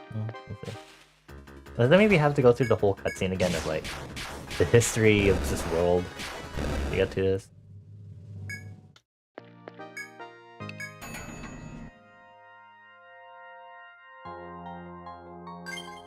I'll do a quick save, and then I'll see how well this does. Oh, not the armadillos again, please go away. Thank you, everyone missed. And now I have to heal everyone too. Stupid.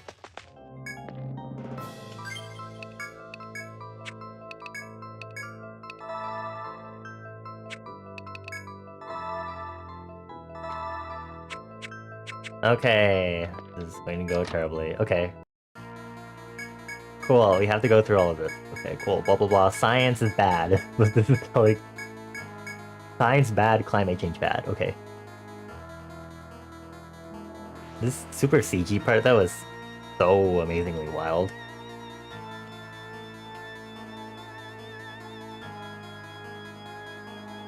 Do I need to explain the whole lecture that happened here to anyone that wasn't here?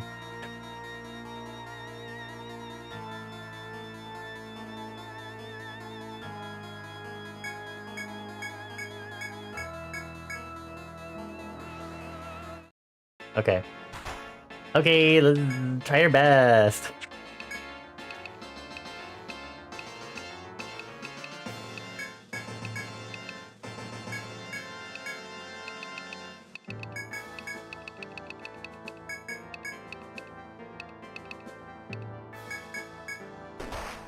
Oh, this is kind of hard, but we don't have CPR yet.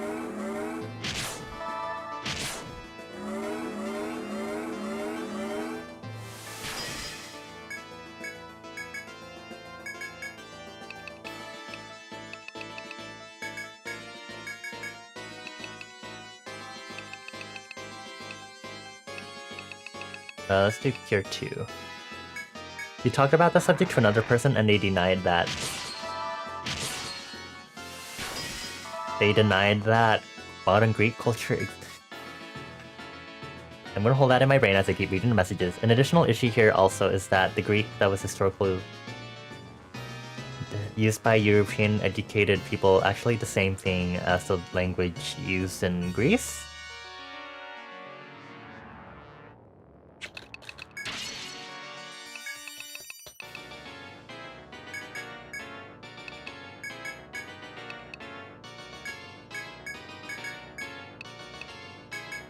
I need more TP.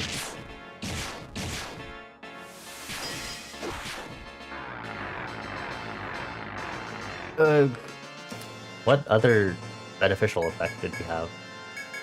Oh, I know what it was.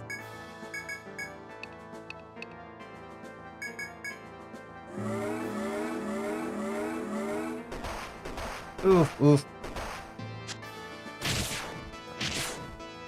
Okay, we really need fucking higher armor to survive that one.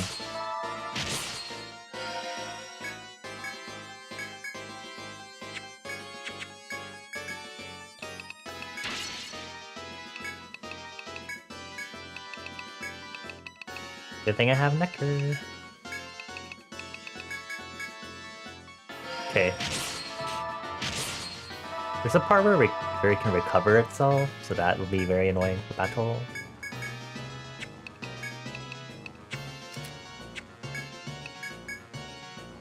People live there, they have their own life, and you just think it'd be neat if normal life would be represented too. Yeah. That's one thing I really like is when they're able to also accurately, like, show what it's like just living there. When I talked about memories at the beginning of this, Cannon Fodder, the third episode in that, is kind of just a normal depiction of everyday life with how society and along with like how the society is in that world. That's really all the episode is, but it's done in such a very cool showing with some telling sort of way, which I found really cool and fascinating to look at. Hold on, I'm going to actually... Oh, we have nothing to heal TP. Okay, that's something for me to consider later.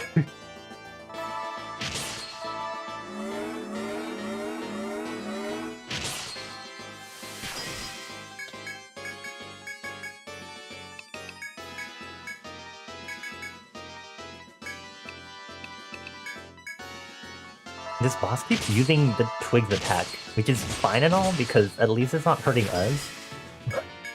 But you know, because it's doing any damage, only Citrona is, and...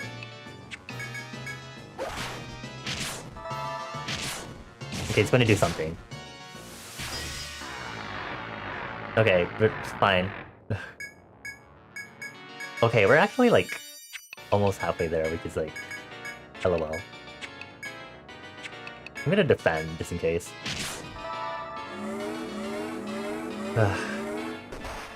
Cyclone, that's the all-attacking one. Okay, good thing I defended that time.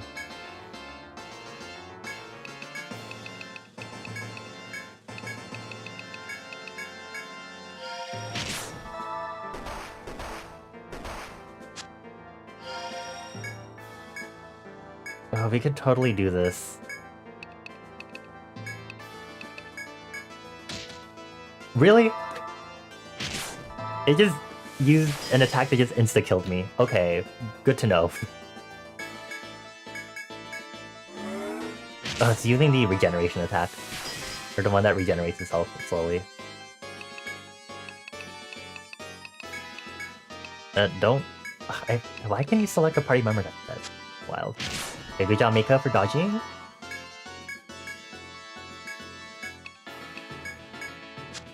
Oh, keep dodging, please. That Inferno attack is like horrible.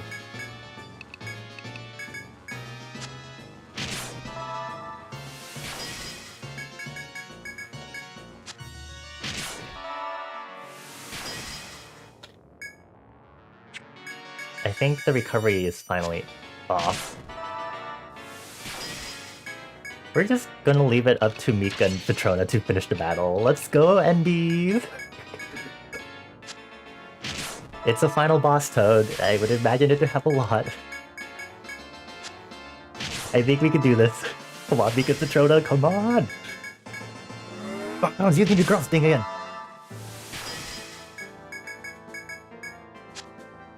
Why does Inferno keep missing? It's so amazing that it keeps missing. Ugh. Okay, good thing Mika has Sucky. Okay. Come on, come on. Oh, Citrona died! No.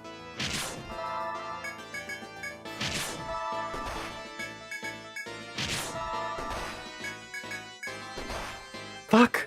Ah! Oh. It managed to act before Mika. Okay, so we could do this tonight. We could do this fight tonight. I think we should do some more leveling up though, just in case. And get them slightly stronger armor, but we could totally do this boss tonight. Anyway, when you were first homeschooled, you had a correspondence course, and that y'all used, and your dad was very dissatisfied with history stuff, because it was like Egypt for the pharaohs, and then proof vanished in Greek for Socrates and Plato, and then proof vanished. A lot of my interest in why I like doing world building stuff and like tearing apart cultures and making countries and stuff disappear, is because you get to kind of learn some really important stuff. Like, for example, me, like, getting to properly understand the ancient Roman Empire, looking at Italian cuisine, because either you do properly learn it in school or you're put into an honors class where your primary goal is to absorb and vomit information. But world building allows you to really learn these historical things and learn these mundane things like staples of ancient cuisines and like how their cuisines develop because of like cultural exchange and colonization and stuff like that. And you learn about things like, oh, like a Russian scientist, is credited for like the periodic table. A lot of science and stuff originated in Greece and stuff, and you learn about some of these ancient civilizations and how their government structures like are considered precursors to some modern governments now, right?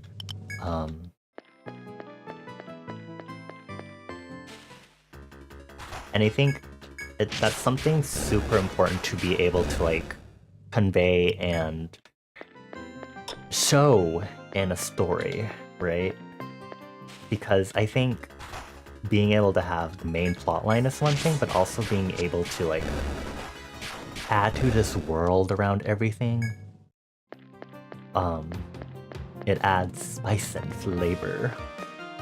And that also helps you like build additional like things if you want to be like, how do I add a conflict? How do I add things that explain this or that? You have these historical bases, or you have your own world building spaces to work off of.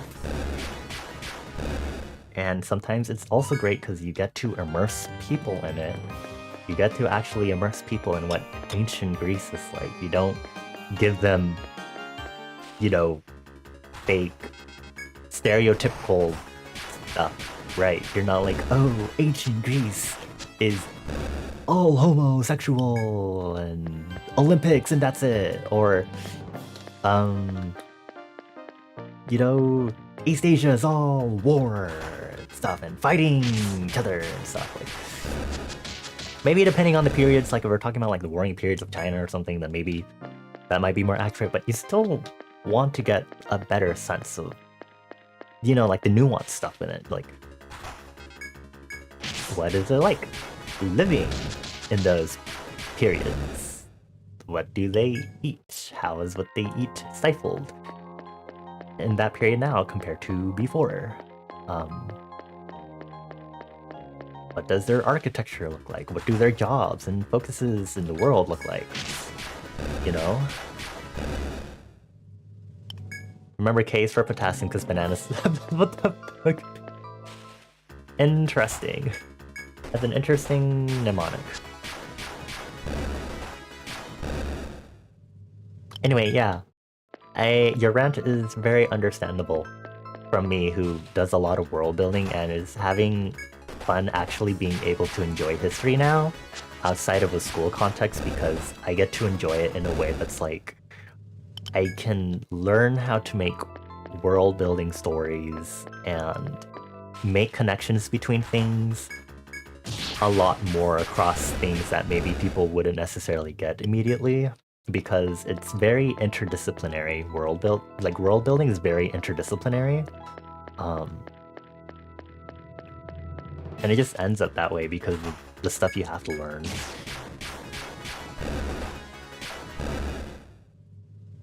Like hardy har har, World War II, economics and stuff. The economy sure does suffer a lot when people are in war, because, a lot of the economic flow ends up going towards making stuff for the war to support weapons and foods and stuff. So people have to start rationing and stuff and blah, blah, blah. And in World War II, when the United States was, sending troops across, they were stationed in places like the Philippines and stuff. And, what they needed to do. They needed to have proper rations that they could take with them and, you know, have that could last for a long time. And you know what was developed? Spam. Spam was developed from pork shoulder because that was not a very well sold cut apparently. And you know what happened because of that? Spam was brought over to the Philippines and became integrated with their local culture, and that's how we get spam musubi. And then you get into later things like comedy and other like visual arts development and culture because you learn that spam became used as an email term because of a Monty Python sketch that made spam really popular in that regard. Yeah. Interdisciplinary. You learn a lot of things for world building, and I think it's really great if you get to see people who make these stories, whether it's writing, animation, live action, just worlds in general, and they put their effort to at least try to like somewhat understand the ramifications of changing this or that or making an entirely new world and thinking, what would I, as a person, as a leader, world leader, as a politician in this world, what would I do? What would happen? What would the effects of these be? How does it trickle down? What's the domino butterfly effect?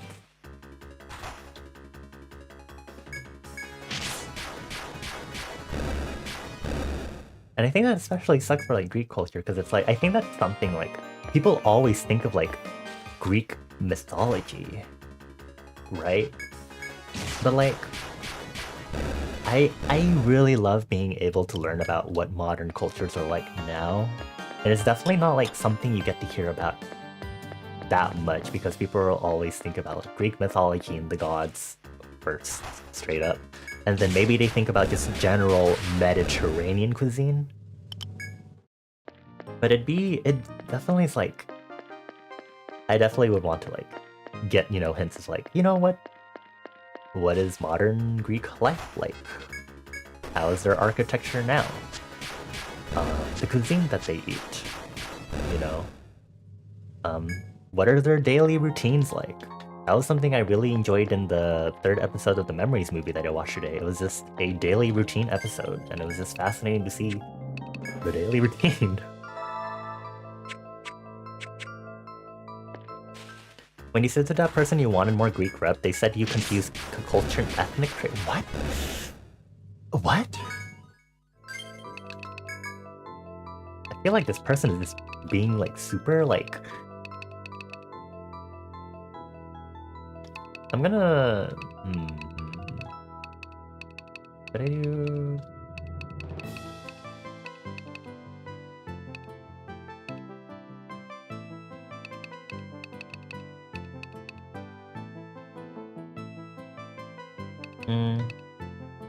Might be fine. Who else? I think I'll start boosting multi-hit right now for Toad.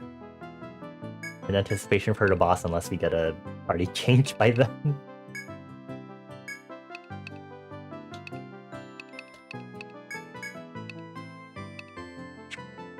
Of course, if you would like to disagree, Toad, that is entirely a prerogative.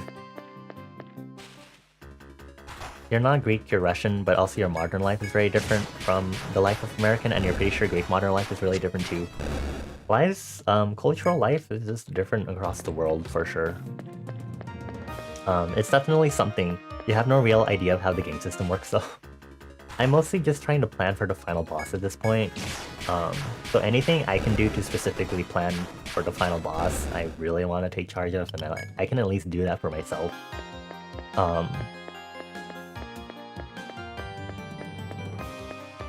Yeah. What country am I from? I am ethnically Cambodian, genetically Chinese. I always say that every time.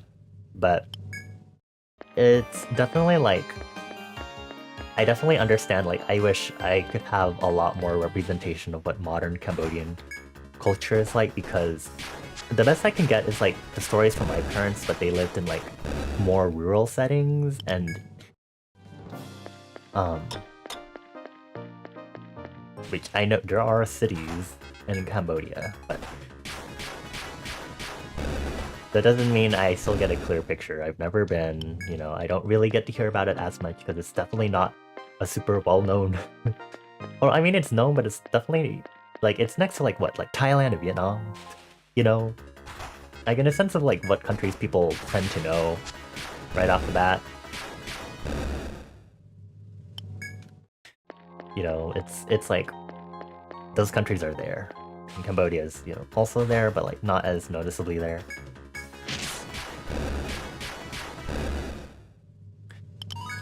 A lot of stuff will have changed in the time from your parents' stories to yeah. Multi-hit does work on a single target. Bones' all-slasher skill actually doesn't, I believe.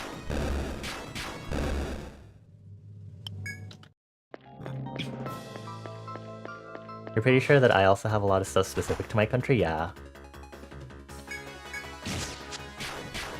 A lot of things that you can find, like, looking even at just, like, street food, you can get a sense of, like, culture and cuisine from, like, what they specifically have in street food. I've seen, like, 1 or 2 videos, and it's like, this matches up with stuff that I've eaten that's, like, considered Cambodian.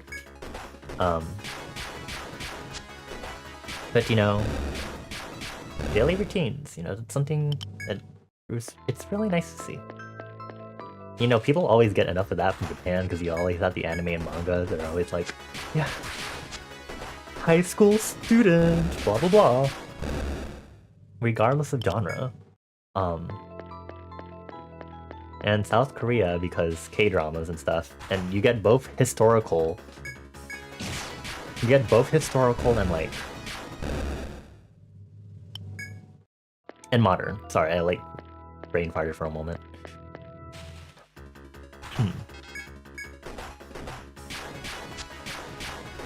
My world building is like, we have equivalents of the countries and stuff, so a lot of things are very similar, but there's like a lot of changes that I have implemented really that affects like the way countries and cities interact with each other.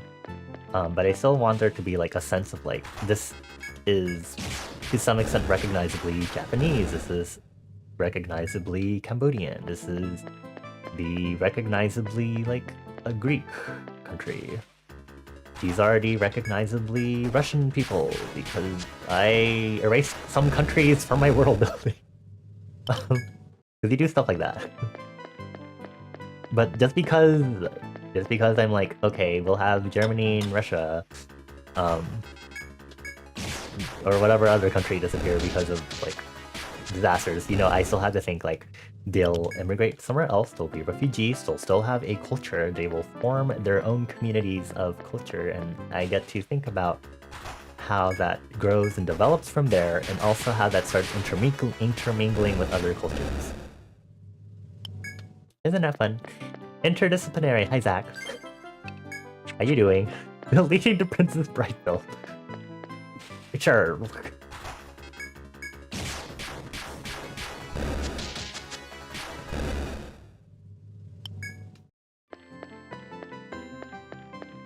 I actually recently thought about how I talked about how we could probably still have like Filipino spaghetti and like just pastas in general, and I had to think about it, and I was like, I think I also like shrunk Italy down.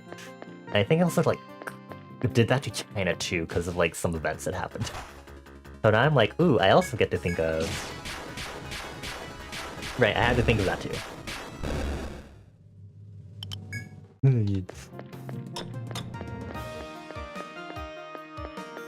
But those cultures still exist, and I have to figure out how they grow and what their modern lives are like in the mid-1900s and how to depict that.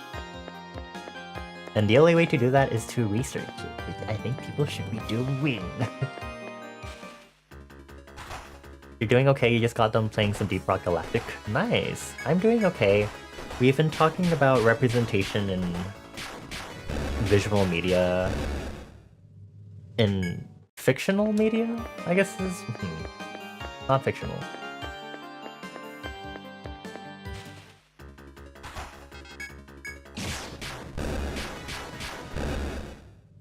Okay, I guess representation and storytelling. There we go.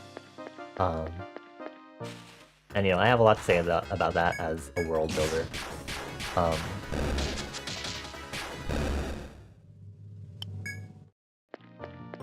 You know, I get to look at stuff like, oh, a lot of countries were colonized. A lot of culture cultural associations happened because of colonization and occupation and stuff. Like when I just talked about spam, and now we have spam musubi, which, you know, the Philippines has spam musubi. We also have Filipino spaghetti, but that, you know, again, United States occupation, and then introduction of Italian stuff. But then the Italians also got tomato sauce from the New World when they started colonizing the Americas.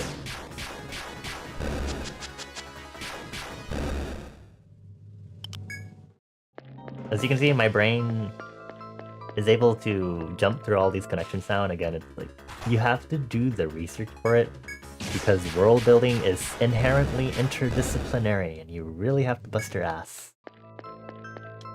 You have to show your dedication to learn about cultures and stuff. So, you know. Maybe I should make that like a question of the day. How does your daily life, what is your daily routine like in your country? Or in your home country?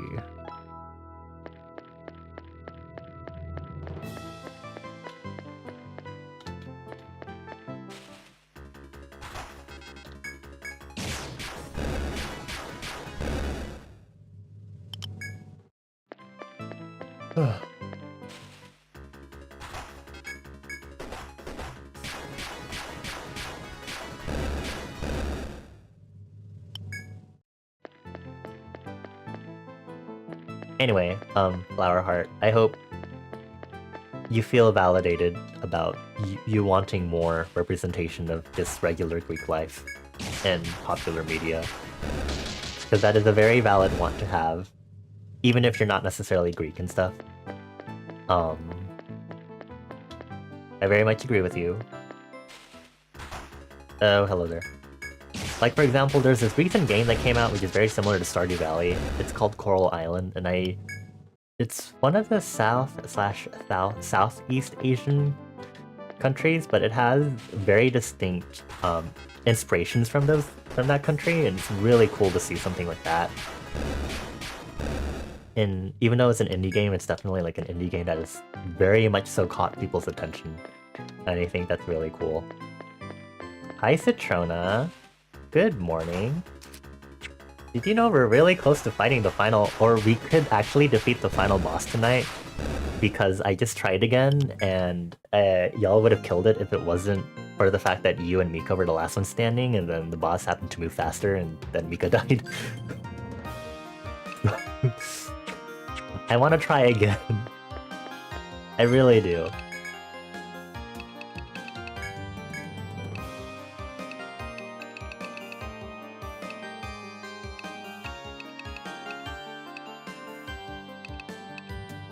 Okay, I guess we're not having it anymore because Mika's randomizing the party. Hold on, I have to two-hit. Hold on, which... Because this doesn't work on the boss, so maybe I should just put it on two-hit, or... Actually, let's have Bones at max HP. And then Toad will keep boosting multi-hit, and then... it. And we're gonna go back and randomize the party, which means if we get someone who's underleveled, we are not tackling that final boss. You're right about feeling iffy about it all. You just read about one time people made an anthology of Greek mythology retellings without including... I think it's very cool and all that people like to do like the, oh, this is like faintly reminiscent of Cinderella. Or this is faintly reminiscent of Alice in Wonderland, but it's also like... It's cool and all, but I think for a lot of popular things, Greek mythology is definitely one of those things that people like do over and over and over again, but it's like specifically just Greek mythology, right? Specifically ancient Greek mythology.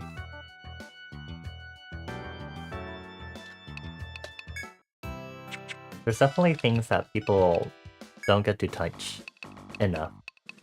Or there's definitely like times that people, yeah, there's things that people don't touch enough, and I think it's like,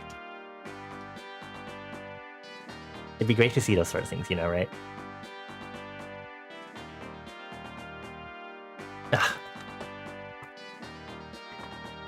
Okay, let's do formation. Mika is obviously in the party because Mika just randomized. I'm supposed to take my 2-hour break, but I'm here. Okay, Aether is first up. We definitely cannot fight. Bones. Me. And Clicky. We definitely cannot fight the final boss with this formation at all, actually.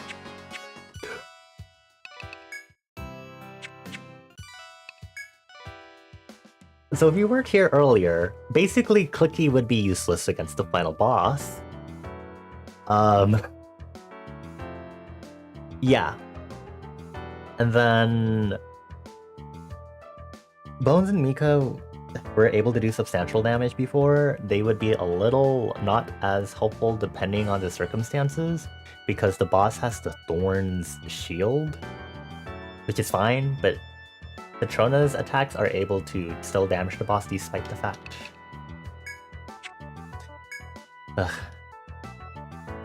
You're using religion of another country, at least ask people. Just because it's paganism doesn't mean that people forgot about it, yeah. Or like, do your research properly. Okay. Let me...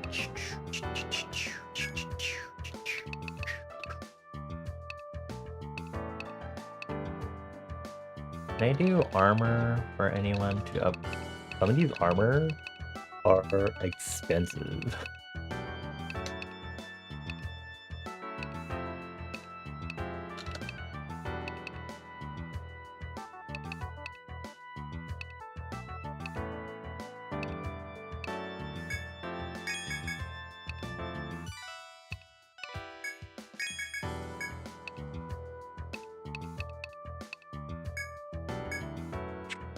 Oh, did I? Oh, right.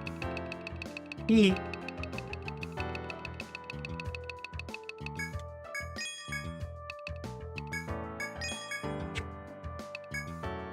I don't think I have... Oh, I barely have enough so that Mika can get this. We could still try the final boss. I can just tell you straight off the bat that Clicky is going to be useless. Unfortunately. But you never know, it could be... We don't know the stats of the boss. I don't know the affinities of it, so maybe... But I have no proof. But I also don't... I also cannot be... I cannot guarantee any risks that may happen.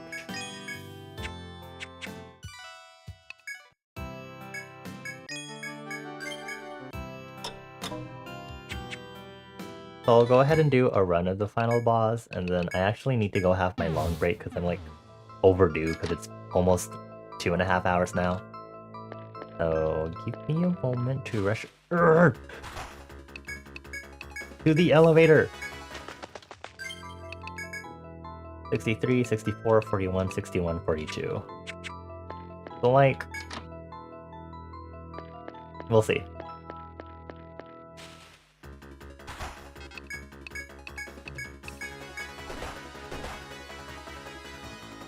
Can people please run?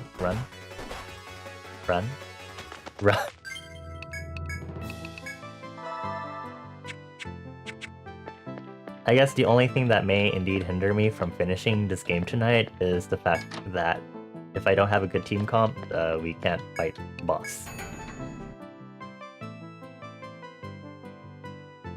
But we'll see. Okay. Please don't. Okay. Okay, we're gonna go through this whole thing again. Do I need to talk about this again for anyone? We need to talk about what the guy talks about for this? Oh, I actually can't skip through this part. Okay. You're thinking really hard about udon? Get your udon. Udon! Have some food. You just woke up too. Come on. Come on.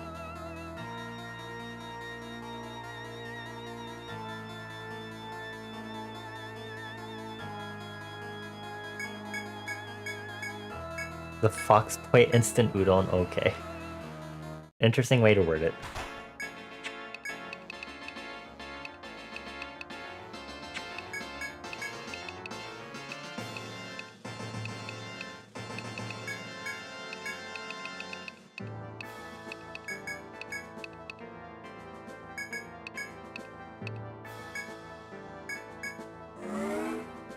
not the growth attack right off the bat.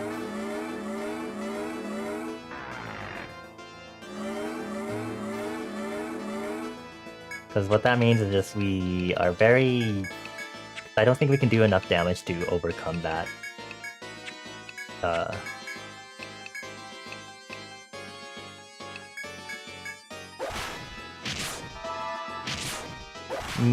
think we could do a little bit of damage, but... Excuse you, bitch.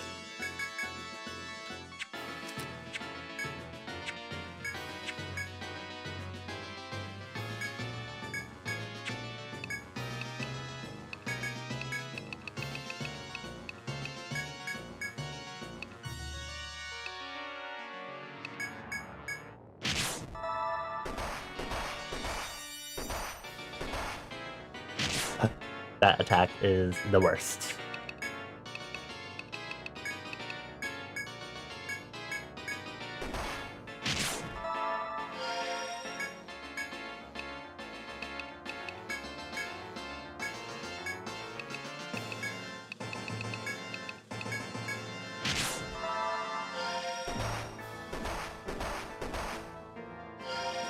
Thanks so much.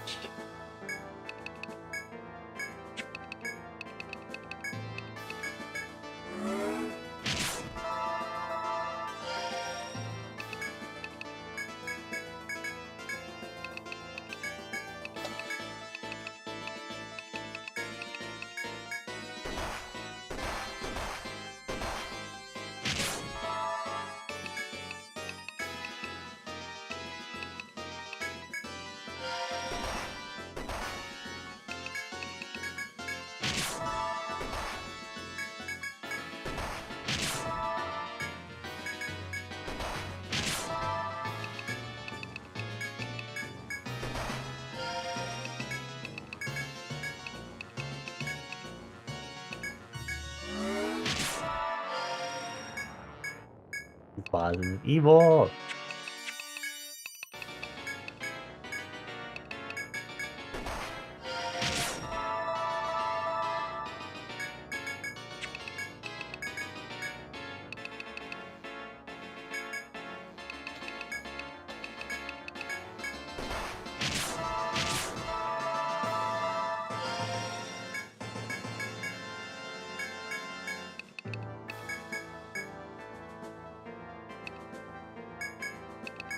So much for... I wonder why CPR is not working actually, now that I think about it. I think CPR is only like a low chance, that's probably why. Okay. So much for Clicky trying to Terrify. Because the big issue here is that if Terrify doesn't even work in the first place, and that's why Clicky might be like not at all helpful for a battle like this. So here's to hoping! Come on, Clicky!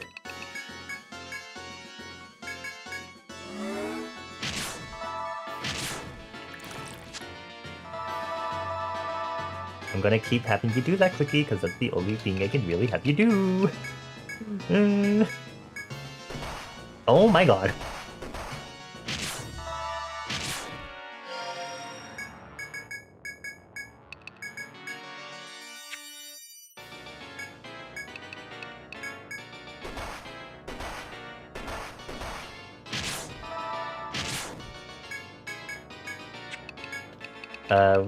This battle is impossible. Okay, we don't have...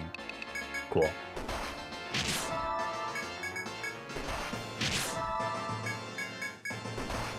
Mika cannot sustain this battle on their own, so... This is not a team comp to fight the final boss with, unfortunately. But I am stifled from here.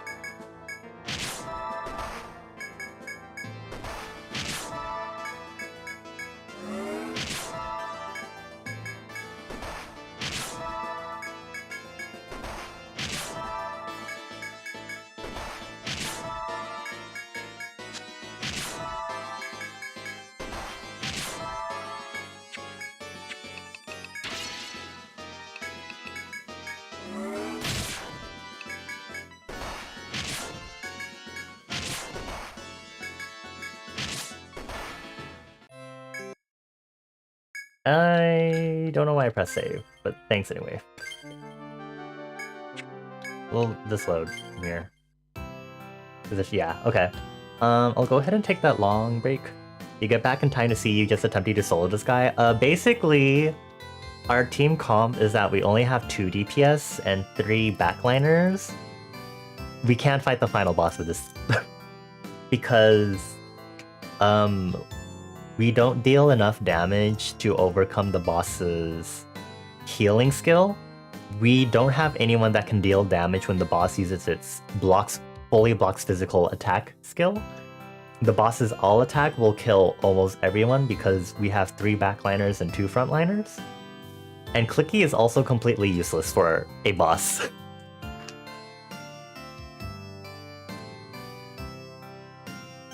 So this is a really bad build for anything. So the best I can do is just grind and level people up, but we cannot tackle the final boss with this, unfortunately.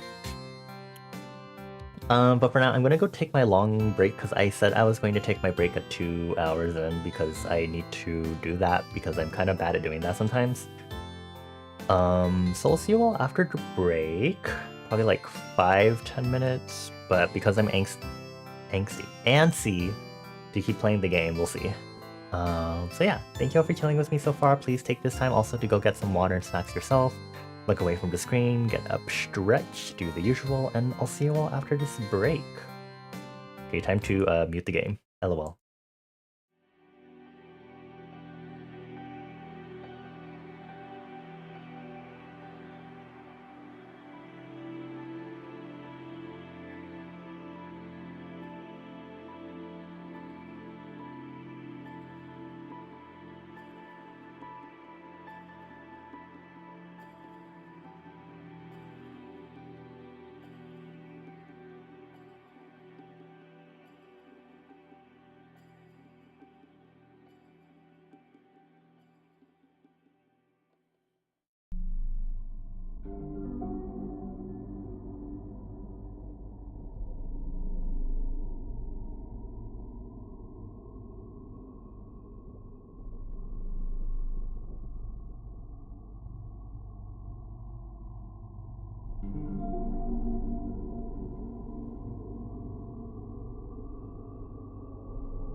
Hello everyone. Welcome back from the break. That was a burp. I hope you're enjoying your udon citrona. Oh, it's kind of cold. Make sure to use the restroom also. So, all right, let's continue. We basically will not be able to fight the final boss tonight, at least not with this current team comp. So the best I can do is I'm going to keep grinding and leveling everyone up. So let's hope for the best.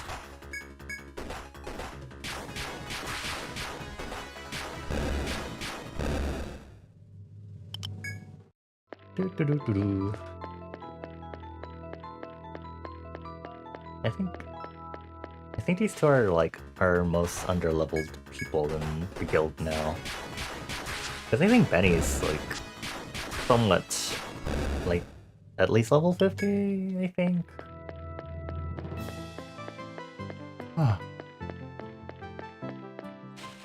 We'll just have to see how this goes.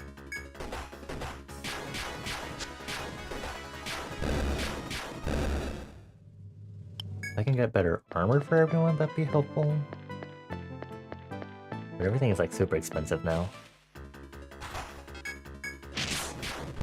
And then even with that, healing wise, it's just a matter of can we act fast enough to heal everyone? And since we don't have any skills whatsoever in this team comp that buffs party at all, we're kinda at a standstill because we had Beanie for defense, we had Benny for most any type of buff, we had Toad for speed, which was really helpful. Yeah, I don't know, maybe the boss is still susceptible to status effects, but I would expect most bosses to maybe not be weak to status effect skills like that, for normal reasons. This is speed success rate, right, so I'll probably also success rate that it's not, like, working. I'm gonna also...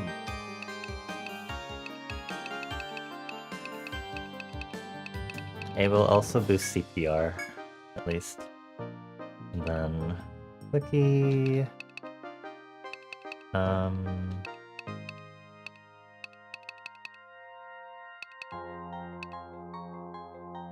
What does Corrupt do? Hold on. Cursed. Keep trying.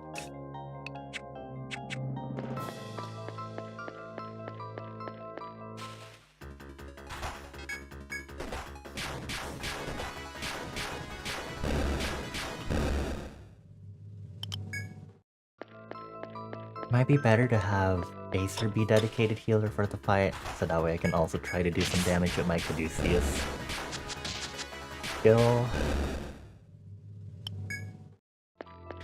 But then Clicky's there, and we have no guarantee on if Clicky can do substantial anything at the moment.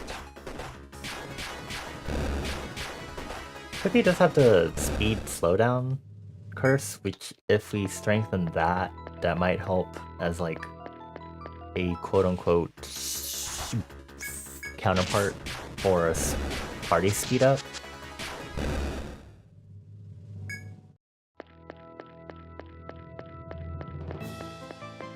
They need like almost Acer and Cookie need like almost 20 levels, so it could be feasible.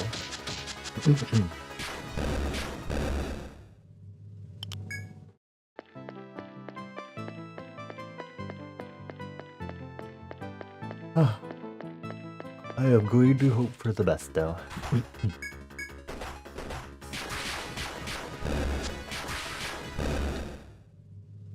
What the hell? Is it already time for randomized party again? I did remember turning down the cooldown on that. I did also have that long break, which lasted for 20 minutes, as it so turned out. I guess I have no idea how this is going to turn out well, but Mika has to be in the party again.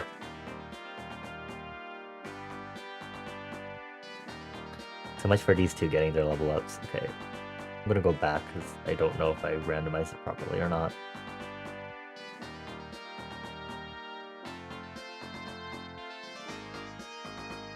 Come on.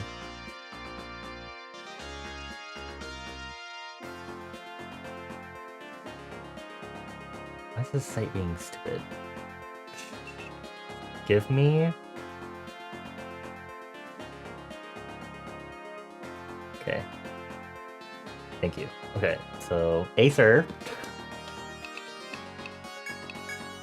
Benny. Bonnie. And Bone.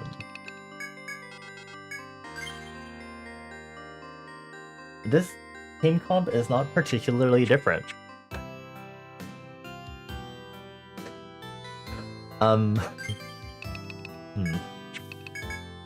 63, 64, 41. Yeah, Benny's just level 56. 61.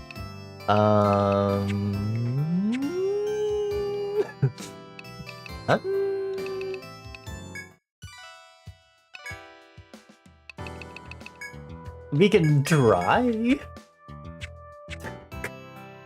We can try to fight the final boss with this still dead.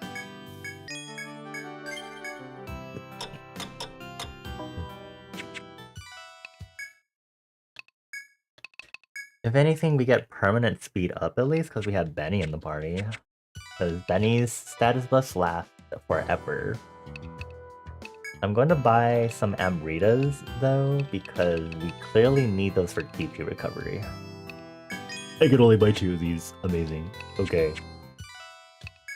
Good to know.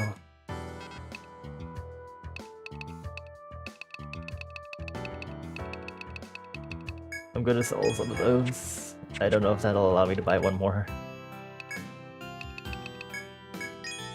Okay, we're super poor now. If this doesn't work, we'll be grinding anyway.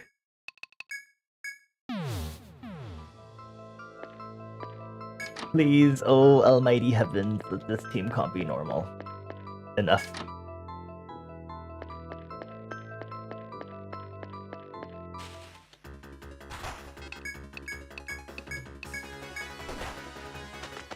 Thank you.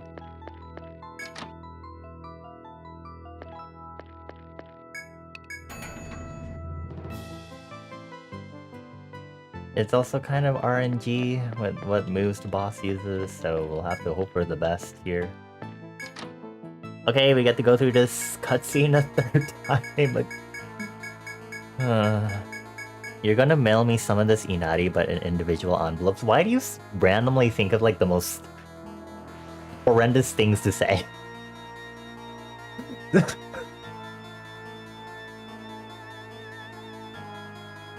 I was like, did they go through this cutscene so fast the background isn't loading, but the background's popping in now? I was like, where's the background? Anyway, do I need to go over what happened again? I don't remember if everyone's on the same page about what we're doing here. This is the final boss. Technically. Preemptive attack. Wow, amazing.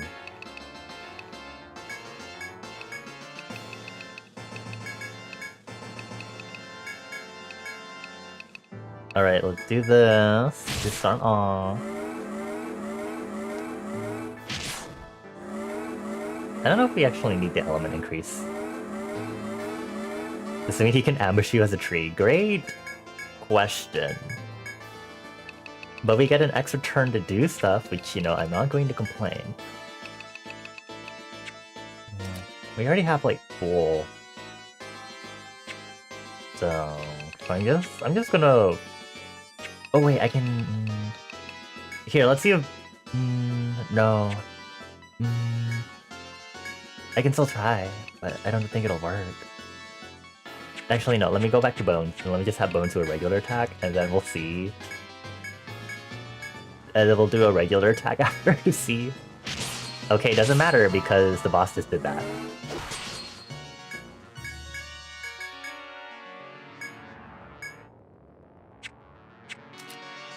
Oh, Blaze lasts like for fucking ever. Okay.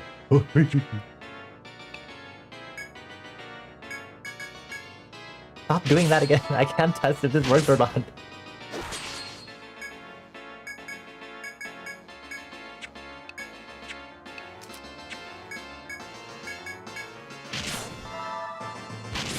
Okay, 720. Oh, that was a critical hit. That's not gonna help me.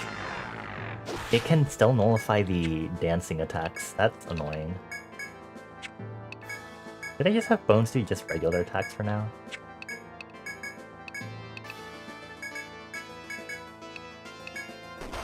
Oh my god, not the Cyclone attack. How did I survive that?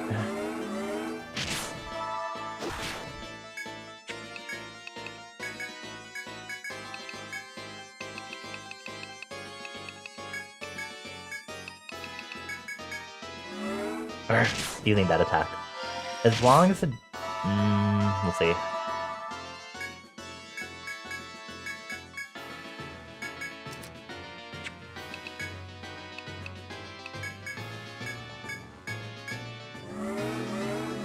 Let's see if a little extra defense might help against something like that. Well, it's not gonna do anything when they're dead now. Okay.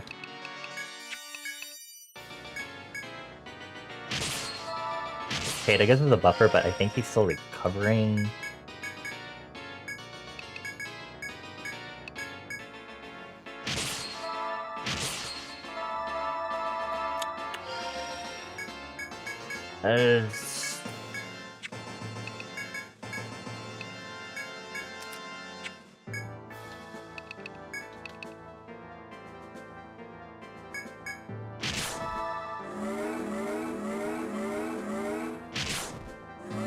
Okay, thank you for your final CPR, finally. Really? I literally just cast those. Oh my god, okay.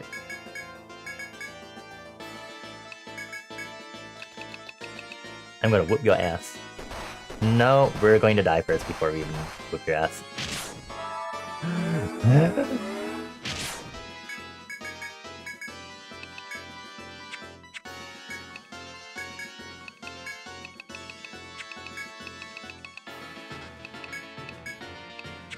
Sorry, because I can revive.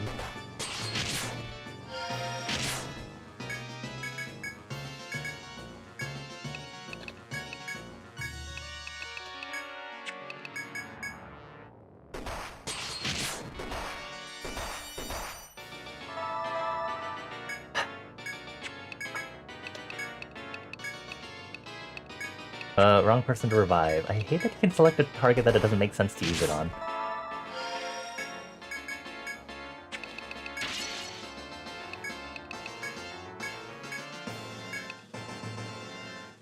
Okay, Bones, don't die really quick. No, it's regenerating.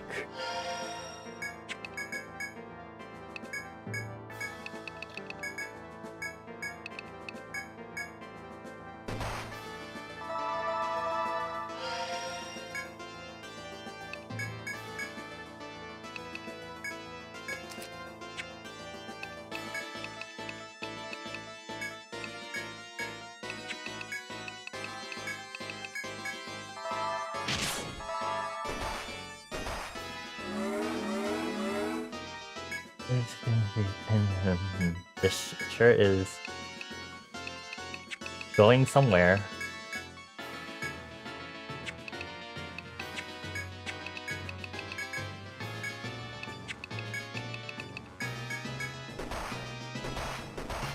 Fucking bitch.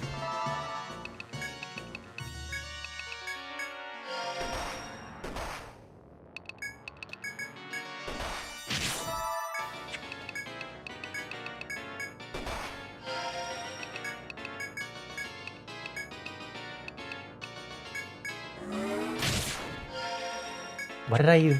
Nerve. Ugh. That's not the right skill to use.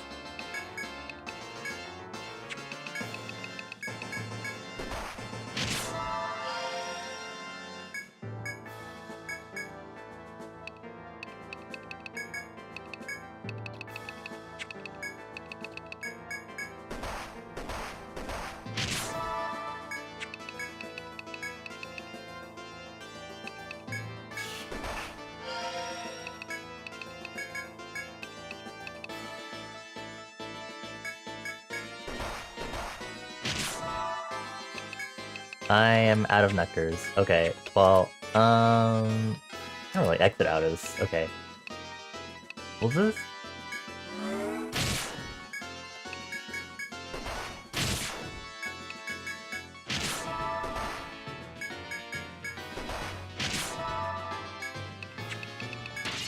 Yeah.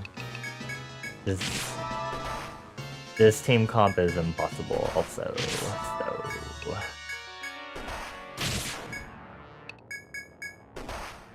Good try, besties.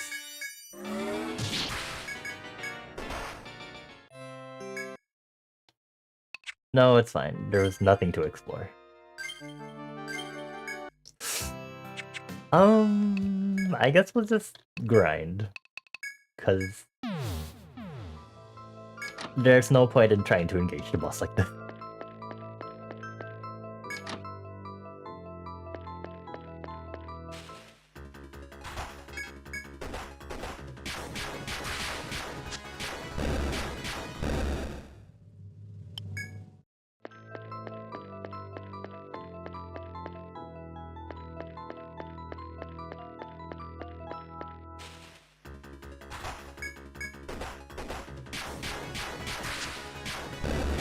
If anything, it might be easier once we hit max level 70.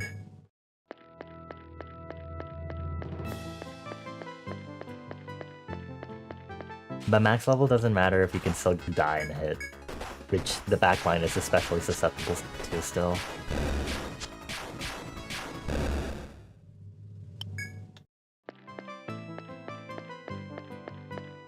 We will simply have to see.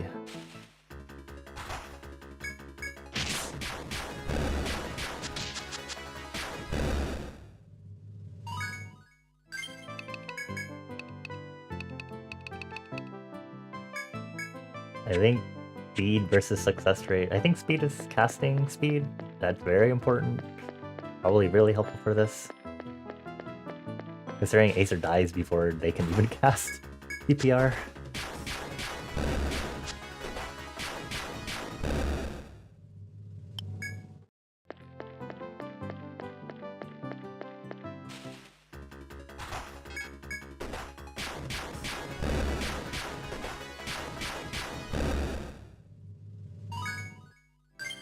My original goal was to learn CPR. Because I can learn it now for the next level. But we have Acer in the party.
Oh my god.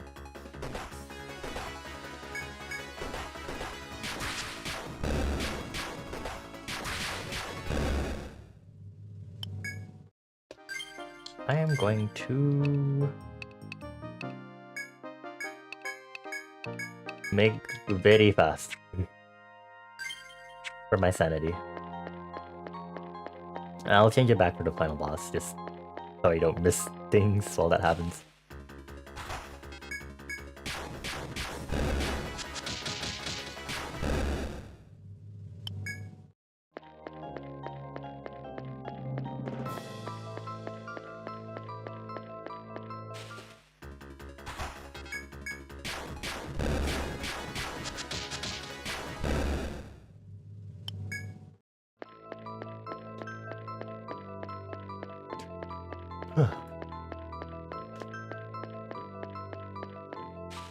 The grinding.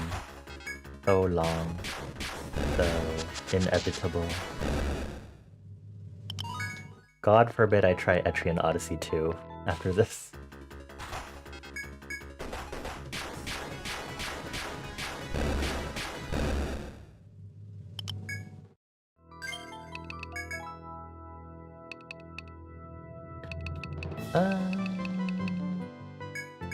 Cool.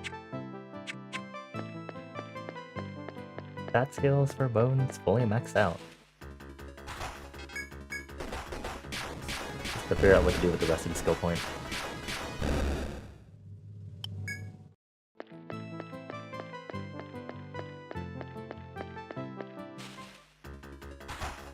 Maybe I should just invest into bones 2-hit, because I think I'm just having him use that anyway for the boss.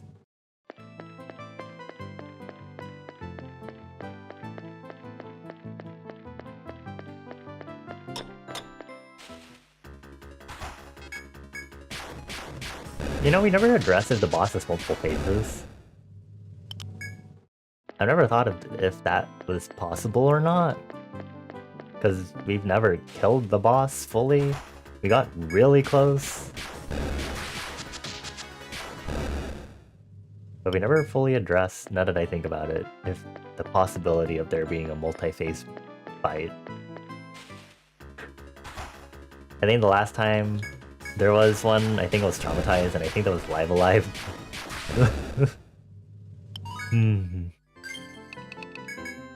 I think I was caught very off guard by it, especially, and I was like, uh-oh.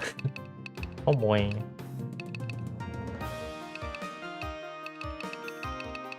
I think I will make Aether learn Revive also, for sanity reasons.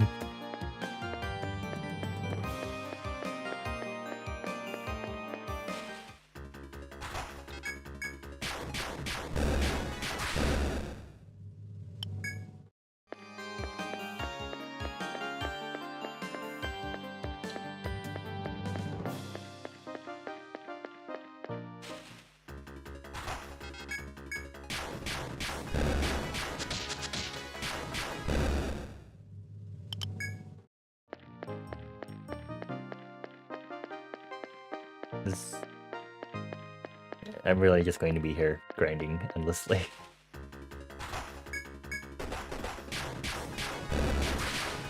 Full of soup. Congrats on being full of soup. How does it feel to be full of soup? Can I grab you and shake you around to make the soup jiggle inside of you? Slosh, slosh, slosh, slosh.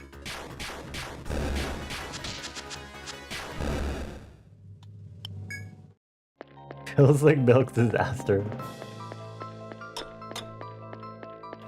I want to, I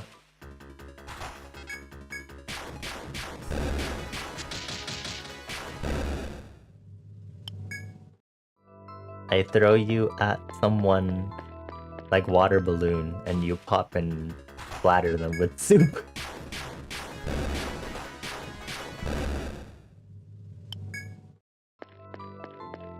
Slosh, slosh, slosh.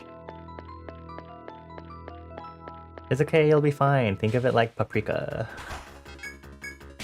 Unless you haven't seen the movie, then I don't know what to tell you. I feel like it's a classic. I'm sure most... You haven't? Okay, well... go watch it.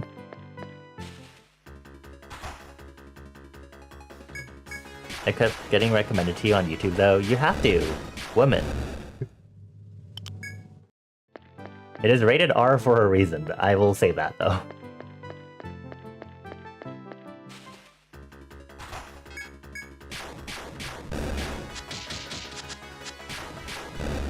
You will watch tonight. I think you're lying to me. You're not promising me that.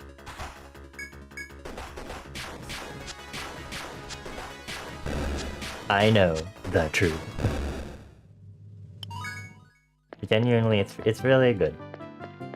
It's fucking wild and scary. Oh, Jesus Christ.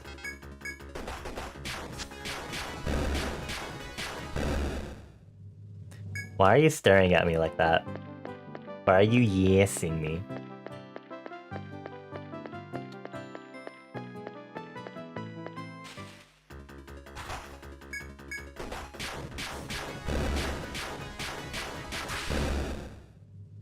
If you're trying to get me to watch it with you tonight, I'm literally streaming right now.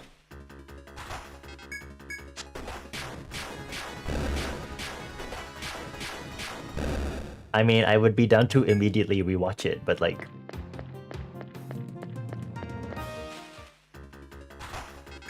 I'm going to destroy my sleep schedule. Hang up.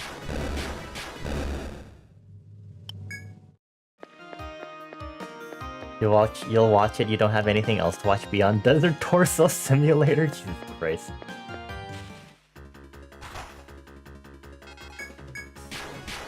Still watching that, eh?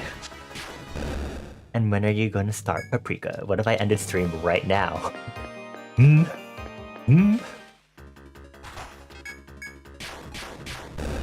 It's not like I can do anything else right now other than grind these characters and level them up, because now I can't really fight the final boss ever.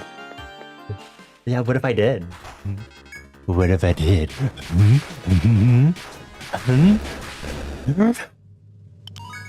Ooh, level up.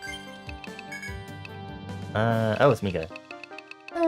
Oh, Mika? Did Mika want Nerve next? I think Mika wanted Nerve next. Nerve! Okay. An Acer. And now revive people also. Benny.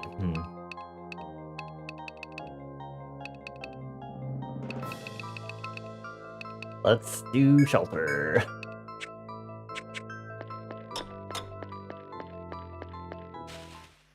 I'm about to hit 3.5 hours. If I really want to, I could really end stream like 2.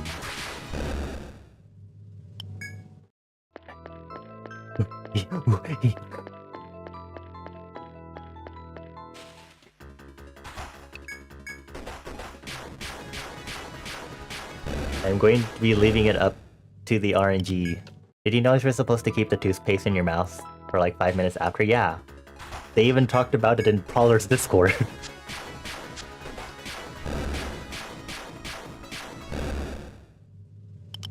It's horrible. I feel like I need to like throw up or something.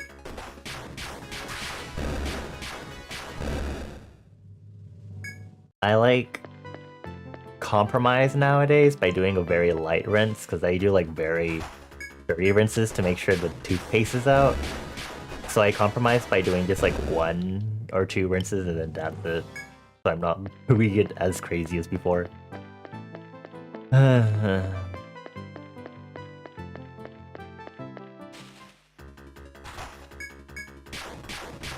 It's like when I had a full multi-step evening skincare routine and I had to like sit in the restroom for a hot bit while I did like my 5 to 10 minute face mask. What did I do? It was like I wash my face with my cleanser, and then I did toner, and then I do the face mask, and then I probably would stop at the face mask because I think the goop on the face mask was enough. I don't think I tried to also put on my night cream. And then I stopped using my serum, I think also because it was a very oily serum, and I was like, no.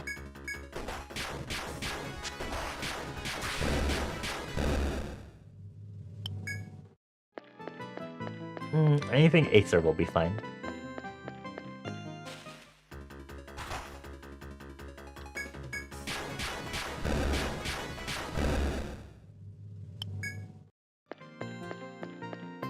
What am I leveling up for myself right now?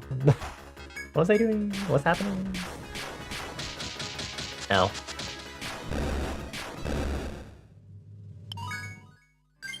What have I been doing? Oh, I learned CPR.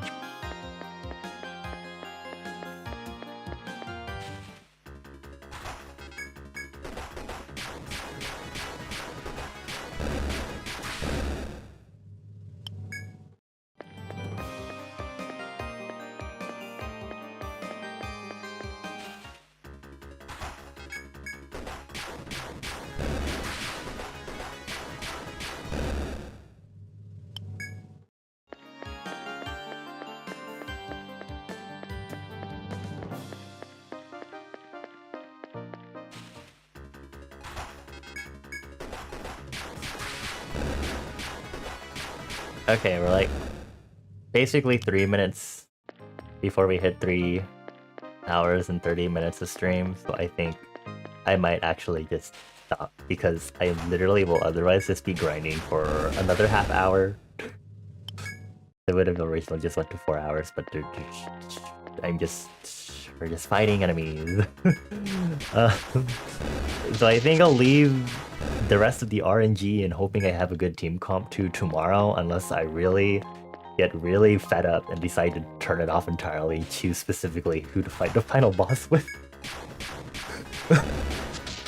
But I want to believe that the RNG will be okay. Even though this one and the previous one was not.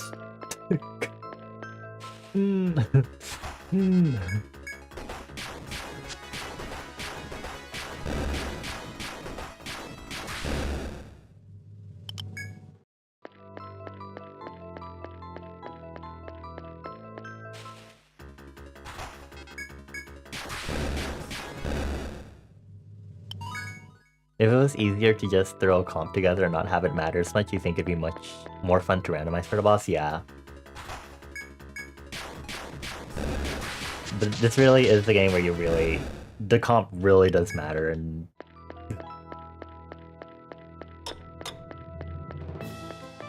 especially it has things like physical versus magical attacks, stuff like that, and if you can get buffs and debuffs in or not. Like, each class is very, very specifically compartmentalized from each other.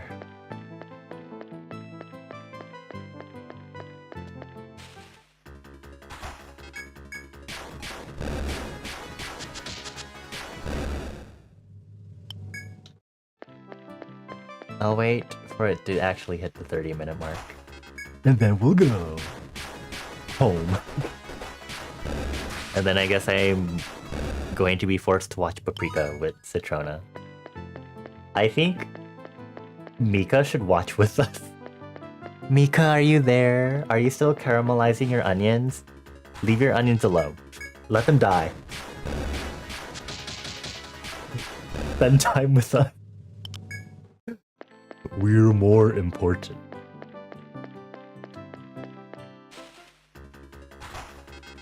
Mika has been caramelizing onions for 3 days. Stop. Get help.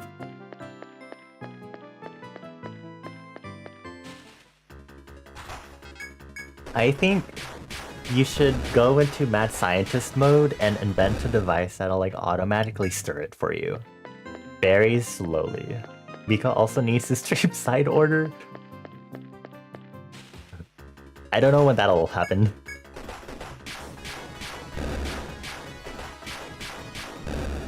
I'm just saying we can't even do the Soul Link thing until Mika gets to like a good chunk of the game.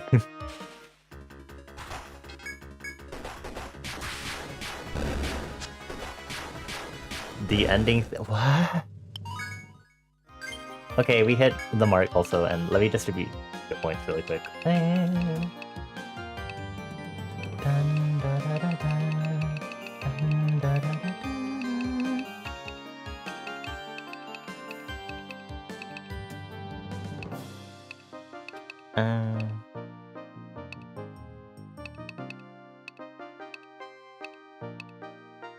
Yeah, let's just do this one. Okay. And then Acer already has revived.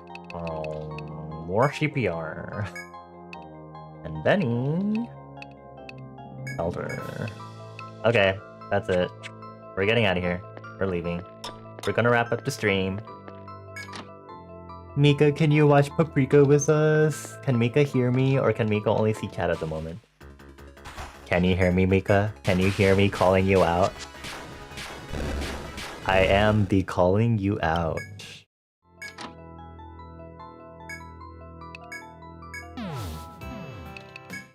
Let me do the usual post-campaign stuff. Whew, look at all that. At least we get money. So at least we're like slowly getting money again. Alrighty folks, thanks for chilling with me for Etrian Odyssey. We are going to go ahead and end stream here. I have to open Firefox. Crud. Oh boy.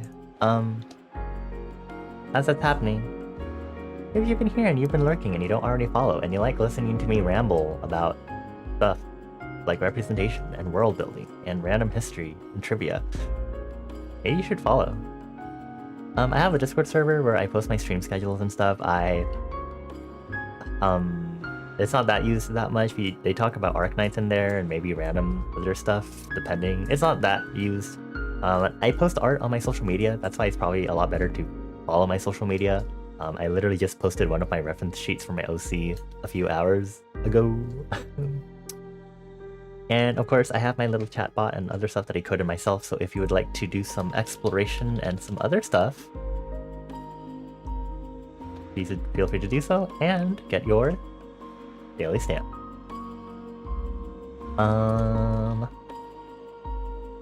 The time to raid. It is potentially time to raid. Let me find who we can raid.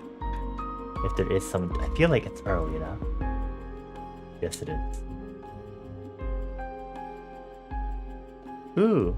Okay, I think we can actually raid Shiki this time. Shiki is playing Final Fantasy VII Rebirth. Lesbian Nut? What? What? What?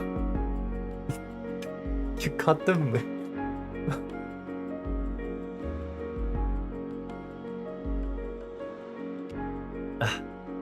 You caught me very off guard with that. We're going to go raid Shiki. Shiki's playing Final Fantasy VII. He apparently needs Sephiroth a lot. We're going to go show him lots of love and appreciation. He's very he's very silly, very funny. Shiki and his community and this chat can be very chaotic and stuff, so just letting you all know in advance in case you need to prepare for the tone change. We do have a specific message for Shiki. Yes, we do. To meet this ghost, we searched for you, came from beyond, tell us what's new. I'll be using the If you two have subs, if you are subscribed, please feel free to use the emote. I have to start the raid now because otherwise Mika's gonna go off. Go. Thank you all for chilling with me. I appreciate you all. You're all so nice and lovely. I give you all 4 kisses. Mama. Thank you for spending your time with me in Etrian Odyssey. Hopefully we can finish this tomorrow. Hopefully.